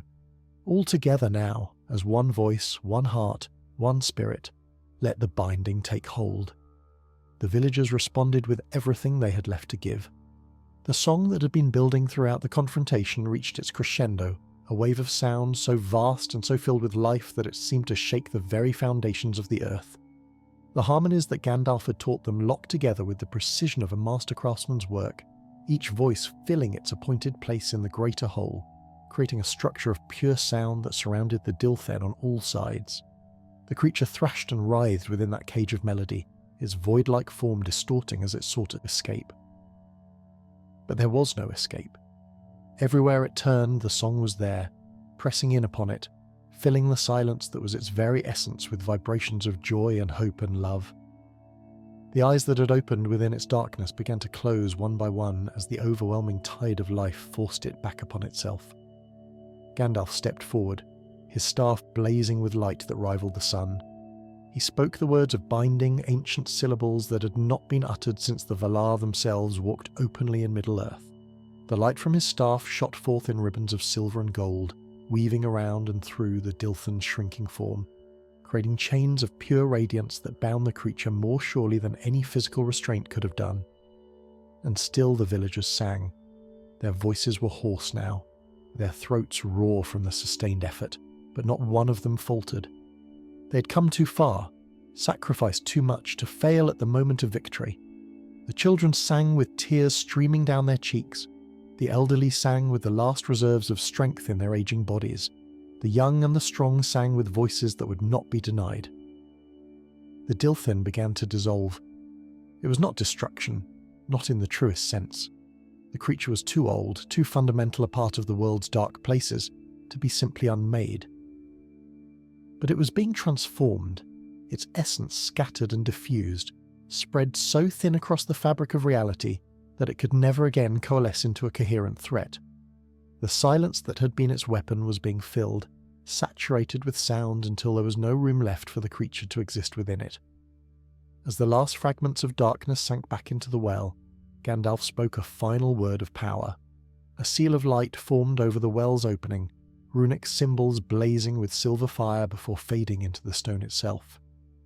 The ancient wards that had once protected this place were renewed and strengthened, reinforced by the magic of the binding and the sacrifice of the villagers who had given everything to see it completed. The song faded into silence, but it was a different silence now. Not the oppressive stillness that had smothered the village for so long, but the natural quiet of evening settling over a peaceful land. Somewhere in the distance a nightbird began to sing, the first wild voice heard in Thornhaven for many months. The clouds that had pressed so heavily upon the sky began to part, and through the gaps stars emerged, twinkling with the light of countless ages. Aldrich fell to his knees, exhausted beyond words. Maren rushed to his side, gathering him into her arms, her tears falling freely now that the danger had passed. Around them, the other villagers were embracing one another, laughing and weeping with the release of tension that had built for so long. Gandalf alone remained standing, his eyes fixed upon the sealed well, with an expression of profound satisfaction and lingering concern. The binding would hold, he knew. The Dilthan would not trouble Thornhaven again for many long years, perhaps not until the ending of the world itself. But the creature had not been destroyed, merely contained, and somewhere in the depths beneath the earth it would wait and remember. Such was the nature of darkness in Middle-earth. It could be defeated, but never entirely vanquished. The victory here was real and meaningful, but it was not final. Nothing ever was. The dawn that broke over Thornovan the following morning was the most beautiful that any of its inhabitants could remember. The sun rose in a sky washed clean of clouds, painting the eastern horizon in shades of rose and gold that seemed to herald the beginning of something new. Birds sang in the trees surrounding the village, their melodies bright and clear after so many months of silence. The air itself seemed lighter, sweeter, as though the land was drawing its first free breath after a long imprisonment. Gandalf had not slept. He had spent the night walking the boundaries of the village, ensuring that the binding held firm and that no trace of the Dilthan's influence remained to trouble the recovering community. His steps had taken him through fields that were already showing signs of renewed vitality, past gardens where flowers were beginning to lift their heads toward the sky once more, along streams that burbled and sang with voices restored. The western marches were healing, slowly but surely, and with each passing hour the memory of the darkness that had gripped them seemed to fade a little more. As the morning light strengthened, the villagers began to emerge from their homes. They moved differently now, Gandalf noted with quiet satisfaction. The fearful hunch of their shoulders had straightened. The furtive darting of their eyes had given way to direct, open gazes. They greeted one another with smiles and words spoken at normal volume, no longer afraid that every sound might draw the attention of something hungry lurking in the shadows. The children were the first to truly embrace the change. Within an hour of sunrise, they were running and playing on the village green, their laughter ringing out across the open space in a sound so ordinary and yet so precious after all that had transpired. They chased one another around the sealed well, using it as a marker in their games without any trace of the fear that had kept their elders at a distance for so long. To them, the darkness was already becoming a story, something that had happened to them, but that no longer defined their lives. Gandalf watched them play from his seat beneath the great oak, his pipe sending lazy spirals of smoke into the bright morning air. There was contentment in his weathered face, but also a weariness that went deeper than physical exhaustion. The confrontation with the Dilthan had cost him more than he had let the villagers see. He had drawn upon reserves of power that were not easily replenished, and he could feel the toll it had taken upon his ancient frame.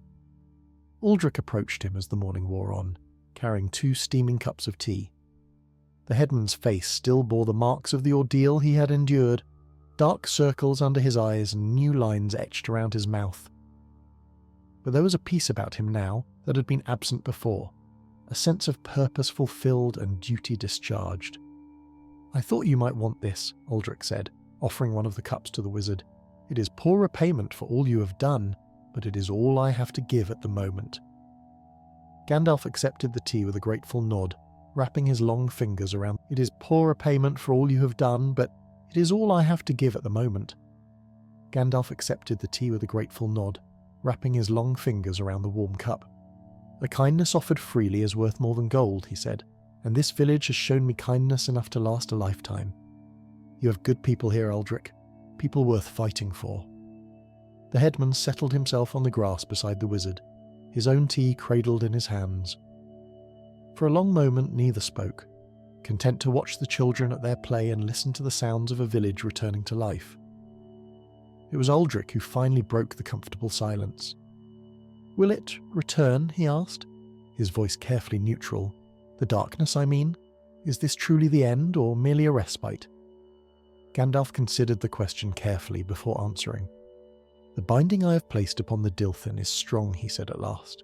"Stronger than the wards your ancestors carved into the stones of the well, reinforced by the magic of your people's voices and the love you bear for this land. It will hold for many generations, perhaps until the ending of the world itself. But I will not lie to you, Eldrick. The creature has not been destroyed. It sleeps now, bound and contained, but it still exists somewhere in the depths beneath your village." It was a sobering thought, knowing that such a thing lies beneath the earth where my children play. "It is," Gandalf agreed. "But consider this. The Dilthan has been here since before your ancestors first settled this land. It was here when they built the well, and carved the wards that held it at bay for so many generations. It will be here long after you and I and everyone now living has passed into memory. That is simply the nature of this world. We cannot destroy every shadow, cannot banish every darkness forever. What we can do is live well, love deeply, and pass on to those who come after us the knowledge and the courage they will need to face what we could not defeat. He turned to meet Aldrich's eyes with a gaze that held ages of wisdom and sorrow. You have done that, headman. You and your people have not merely survived the Dilthen's assault. You have learned its weakness, discovered the weapons that can drive it back, and created bonds of community and shared purpose that will strengthen your village for generations to come. That is a victory that matters, regardless of whether the creature still lurks beneath your feet. Aldrich was silent for a long moment, absorbing the wizard's words. Then, slowly he nodded. "You're right," he said. "We cannot live in fear of what might come. We can only live as best we can and prepare those who follow us to face their own challenges.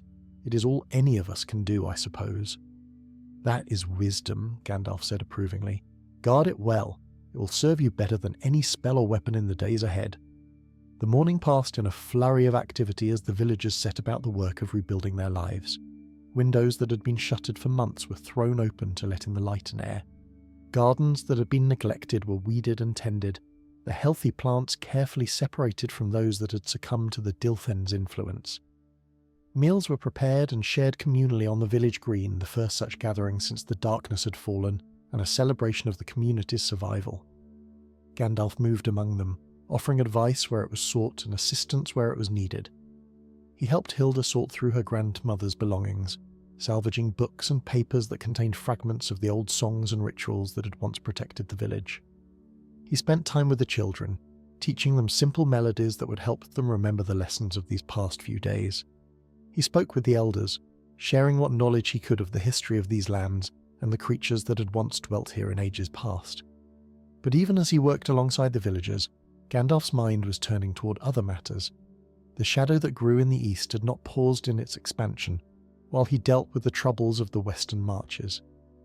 There were other threats gathering, other darknesses stirring in forgotten corners of Middle-earth, and his duties called him to address them. He could not remain in Thornhaven forever, no matter how much the peaceful village appealed to him after the long years of wandering. As the afternoon sun began its descent toward the western hills, Gandalf sought out Aldrich once more. The headman was supervising the repair of a damaged barn, but he stepped away when he saw the wizard approaching. "You're leaving," Aldrich said. It was not a question. "I must," Gandalf replied. "There are other roads I must walk, other burdens I must bear. The darkness does not confine itself to one forgotten village, and there are those who need my aid as much as you once did. But I do not leave empty-handed. I carry with me the memory of what has transpired here, the courage and love I have witnessed among your people. It will give me strength in the dark places that lie ahead." Aldrich extended his hand, and Gandalf clasped it firmly. "Thank you," the headman said, his voice rough with emotion, "for everything. We would not have survived without you." "You would have," Gandalf said gently. "Perhaps not in the same way, perhaps not without greater loss, but you would have found a way. That is what your people do, Aldrich. You endure, you adapt, you survive. Never forget that strength lies within you, not in the wandering wizards who pass through your lives and then move on." He released the headman's hand and turned to retrieve his staff from where it leaned against the oak tree. The light within its crystal had dimmed somewhat since the binding, but it still glowed with a steady radiance that spoke of power yet unspent. "Remember the songs," Gandalf called back over his shoulder as he walked toward the road that led out of the village. "Teach them to your children and your children's children. Let the music never fall silent in these hills again." The road that led away from Thornhaven wound through gentle hills covered in wildflowers that had begun to bloom again after the long months of unnatural dormancy. Gandalf walked in contemplative silence, his staff tapping rhythmically against the packed earth as he made his way eastward toward the borders of the western marches. Behind him, the sounds of the village gradually faded, the laughter of children and the ring of hammer on anvil, giving way to the quieter music of wind through grass and birdsong in distant trees. He had travelled perhaps 3 leagues when he became aware that he was not alone. The sensation was subtle at first, a prickling at the back of his neck, a sense of being observed by eyes that were neither hostile nor entirely friendly.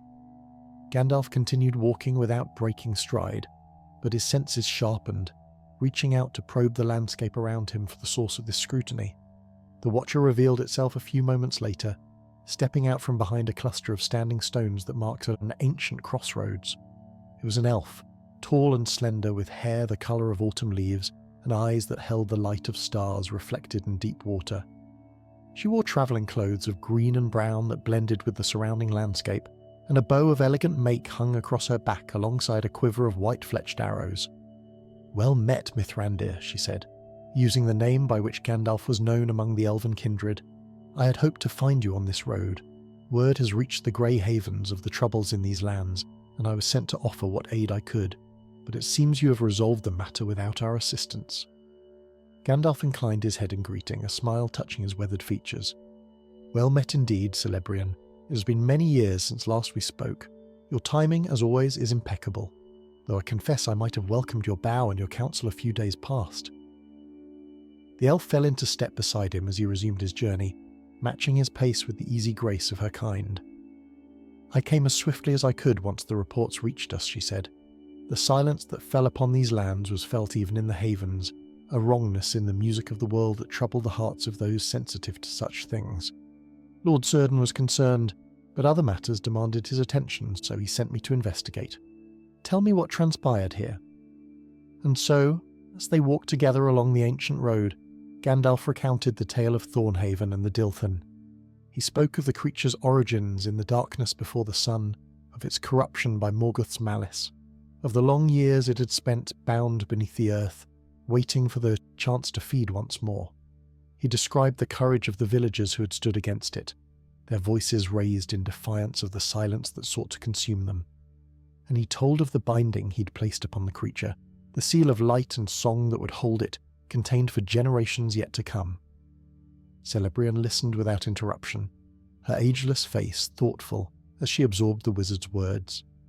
When he had finished, she was silent for a long moment, her gaze distant as though seeing something beyond the physical landscape that surrounded them. "It is well that you are here," she said at last. "The Dilthan is not a creature that the folk of these lands could have faced alone, not without knowledge that has been lost to them for many generations. But I wonder, Mithrandir, whether there is not a larger pattern at work here. The darkness stirs in many places of late. The shadow in the east grows stronger with each passing year, and ancient evils that have slept since the elder days are beginning to wake. Is it coincidence that this creature chose now to break free of its bonds? Or is there a guiding hand behind these awakening?" Gandalf's expression grew grave as he considered her words. "I have wondered the same thing," he admitted. "The timing troubles me. The wards that held the Dilthan had stood for thousands of years, maintained imperfectly but sufficiently by generations of simple folk who remembered enough of the old ways to keep the creature contained. That they should fail now, at the same time that darkness gathers strength in Mordor, and whispers of the enemy's return spread across the land, seems too significant to dismiss as mere chance." He paused, leaning on his staff as he gazed out across the rolling hills, toward the distant mountains that mark the eastern boundary of these lands. "There is a malice at work in the world," he continued, "a will that seeks to undermine all that is good and light and true. It does not always act directly. Sometimes it merely nudges, weakens, creates the conditions under which ancient evils can stir once more. The Dilthan may not have been awakened by the enemy's design, but its awakening serves the enemy's purpose nonetheless. Every village consumed by darkness, every community torn apart by fear, every voice silenced and every song forgotten makes the world a little more hospitable to the shadow that seeks to cover it entirely." Celebrian nodded slowly, her eyes reflecting the weight of ages and the sorrow of one who had witnessed the decline of her people from the heights of their ancient glory. "Then our task grows ever more urgent," she said. "We cannot be everywhere at once, cannot address every threat as it emerges, but perhaps we can do something to stem the tide, to preserve what can be preserved and strengthen what remains." She reached into her travelling pack and withdrew a small object wrapped in silver cloth. "Lord Círdan sends this," she said, holding it out to Gandalf. "He said you would know its purpose and its value." Gandalf accepted the package with careful reverence, unwrapping it to reveal a ring of crystal and silver that glowed with a soft inner light. The workmanship was unmistakably elvish, the design ancient beyond reckoning, and as the wizard held it in his palm he could feel the power that slumbered within it, a power of preservation and memory that could help to hold back the fading of all that was beautiful in the world. "A gift beyond price," he murmured, his voice thick with emotion. "Please convey my gratitude to Lord Círdan. This will serve well in the dark days that lie ahead." He slipped the ring into an inner pocket of his robes, close to his heart where its gentle power could strengthen his own resolve. Celebrian watched him with eyes that held a mixture of hope and sorrow, the eternal tension of the elven kind who loved the world too well to leave it entirely, but could see all too clearly the doom that approached. They walked together in companionable silence for several miles, the road gradually descending from the highland moors into lusher valleys, where streams ran clear and trees grew tall and straight. The oppressive stillness that had marked the lands around Thornhaven was entirely absent here, replaced by the normal sounds of a healthy landscape going about its business. Rabbits darted through the underbrush. Hawks circled lazily overhead. The wind carried the scent of growing things and the promise of rain to come.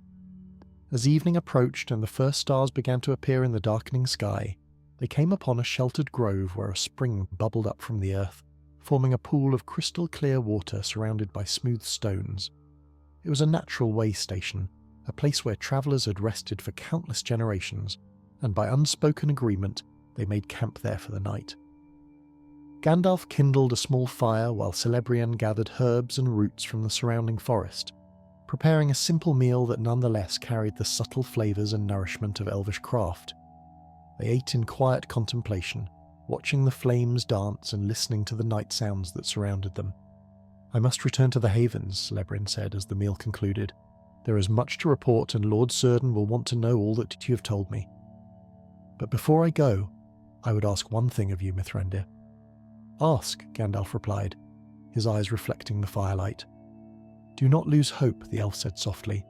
"I have watched you grow weary over these long years, seen the burden of your task weighing ever more heavily upon you. The darkness is great and it grows greater still, but you have shown me today that light can still triumph, that courage and love can still drive back the shadow. Remember Thornhaven when the road grows dark. Remember the voices raised in song against the silence. Remember that even in the deepest night the dawn will come." Gandalf was silent for a long moment, his gaze lost in the dancing flames. When he spoke, his voice was quiet but steady. "I will remember," he said, "and I thank you for the reminder. Sometimes, in the midst of the struggle, it is easy to forget why we fight. The people of Thornhaven have given me a gift as precious as any ring of power. They have shown me what we are fighting to preserve." Celebrian smiled, and in that smile was all the beauty and sorrow of her ancient race. "Then the darkness has not won this day," she said, "and perhaps, in the end, that is the only victory that truly matters."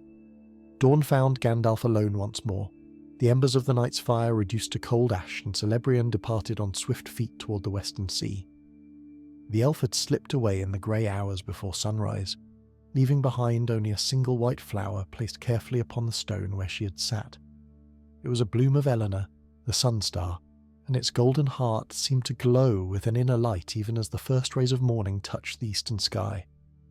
Gandalf picked up the flower and held it gently in his weathered palm, studying its delicate petals with eyes that had seen the light of the two trees and the darkness that had sought to extinguish them. Such small things, he mused, flowers and songs and the laughter of children. Yet upon such fragile foundations the world endured, and in their preservation lay the only hope that the shadow would not ultimately triumph. He rose and gathered his belongings, tucking the Eleanor carefully into his robes alongside the ring that Círdan had sent. The road stretched before him, winding eastward through lands that grew more troubled with each passing year. There would be other villages to save, other darknesses to confront, other battles to fight in the endless war against the shadow that sought to consume all that was good and true. But for this moment, in this place, he allowed himself to feel something that had been absent from his heart for far too long. He allowed himself to feel hope. The journey back to the settled lands took Gandalf through territories that few travellers ventured to explore. He passed through ancient forests where the trees remembered the first starlight and whispered secrets to those with ears to hear. He crossed rivers that had flowed since before the mountains rose, their waters carrying echoes of songs sung in ages past.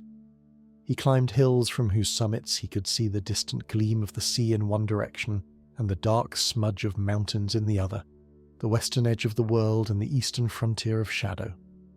Everywhere he went, he carried with him the memory of Thornhaven and its people.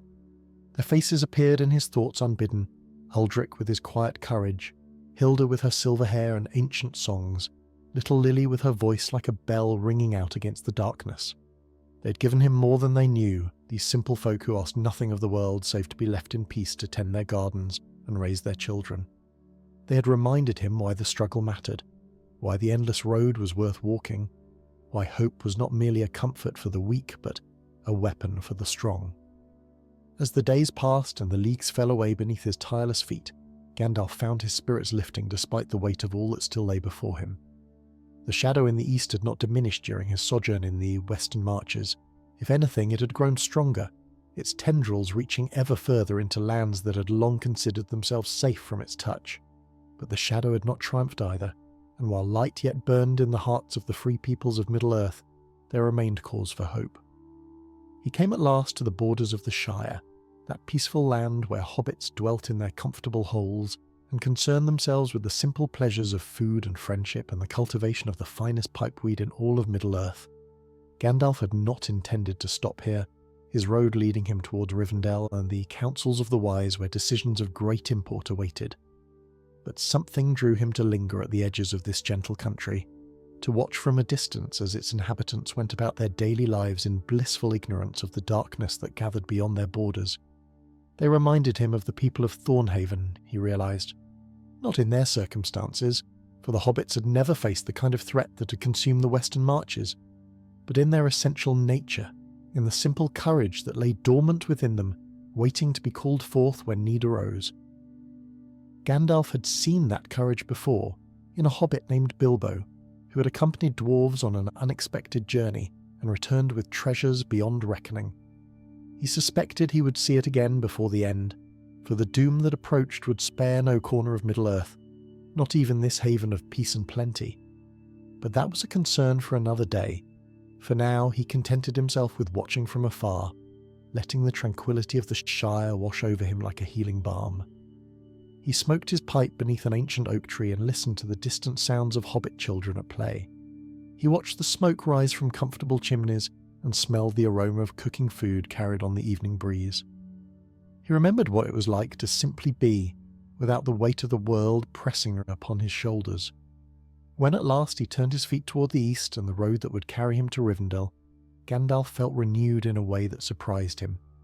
The weariness that had accumulated over centuries of wandering had not vanished, but it had lightened somehow, balanced by a sense of purpose that had been flagging before his encounter with the Dilthan. The darkness was great, but the light was greater still, and as long as there were those willing to raise their voices against the silence, the shadow could not truly triumph.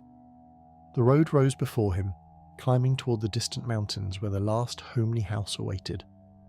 Gandalf walked with steady purpose, his staff tapping out a rhythm on the ancient stones that seemed almost musical in its regularity. Behind him lay the Shire, and beyond it the western marches, places of peace that he had helped to preserve for another generation.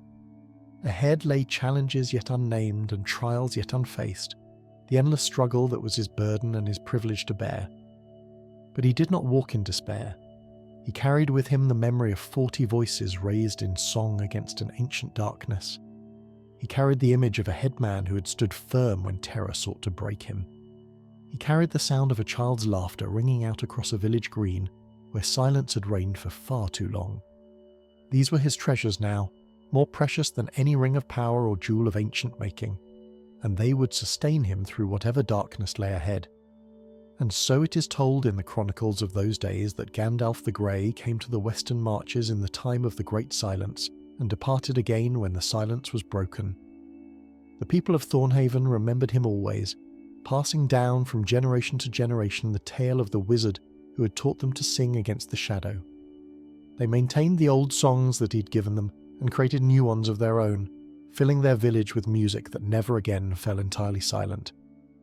The Dilthans slept beneath the sealed well, bound by chains of light and melody that held it fast through all the long years that followed. Sometimes, in the deep of winter when the world grew quiet and the stars burned cold and bright overhead, the older folk would feel a stirring beneath their feet, a reminder that the darkness was not destroyed but merely contained. But they did not fear it as they once had, for they knew the weapon that could drive it back, and they wielded that weapon with joy rather than dread. As for Gandalf, his road carried him to many lands and many adventures in the years that followed. He stood against shadows greater than the Dilthan and faced trials that would have broken lesser spirits. But in his darkest hours, when hope seemed most distant and the burden of his task most heavy, he would remember a small village in the forgotten west where ordinary folk had found the courage to sing against the silence, and he would take heart and continue on, knowing that the light he served burned not merely in the halls of the mighty but in the humble hearts of all who refused to surrender to despair. Thus ends the tale of the silence of the western marches, as it was told in the halls of Rivendell where the memory of ancient days is preserved. Let it be remembered by all who hear it that courage comes in many forms, and that the greatest victories are sometimes won not by sword or spell but by the simple act of raising one's voice in defiance of the darkness that seeks to silence us all. For in the end, it is not the strength of our arms that preserves us, but the strength of our hearts, and the songs we sing to keep the shadows at bay.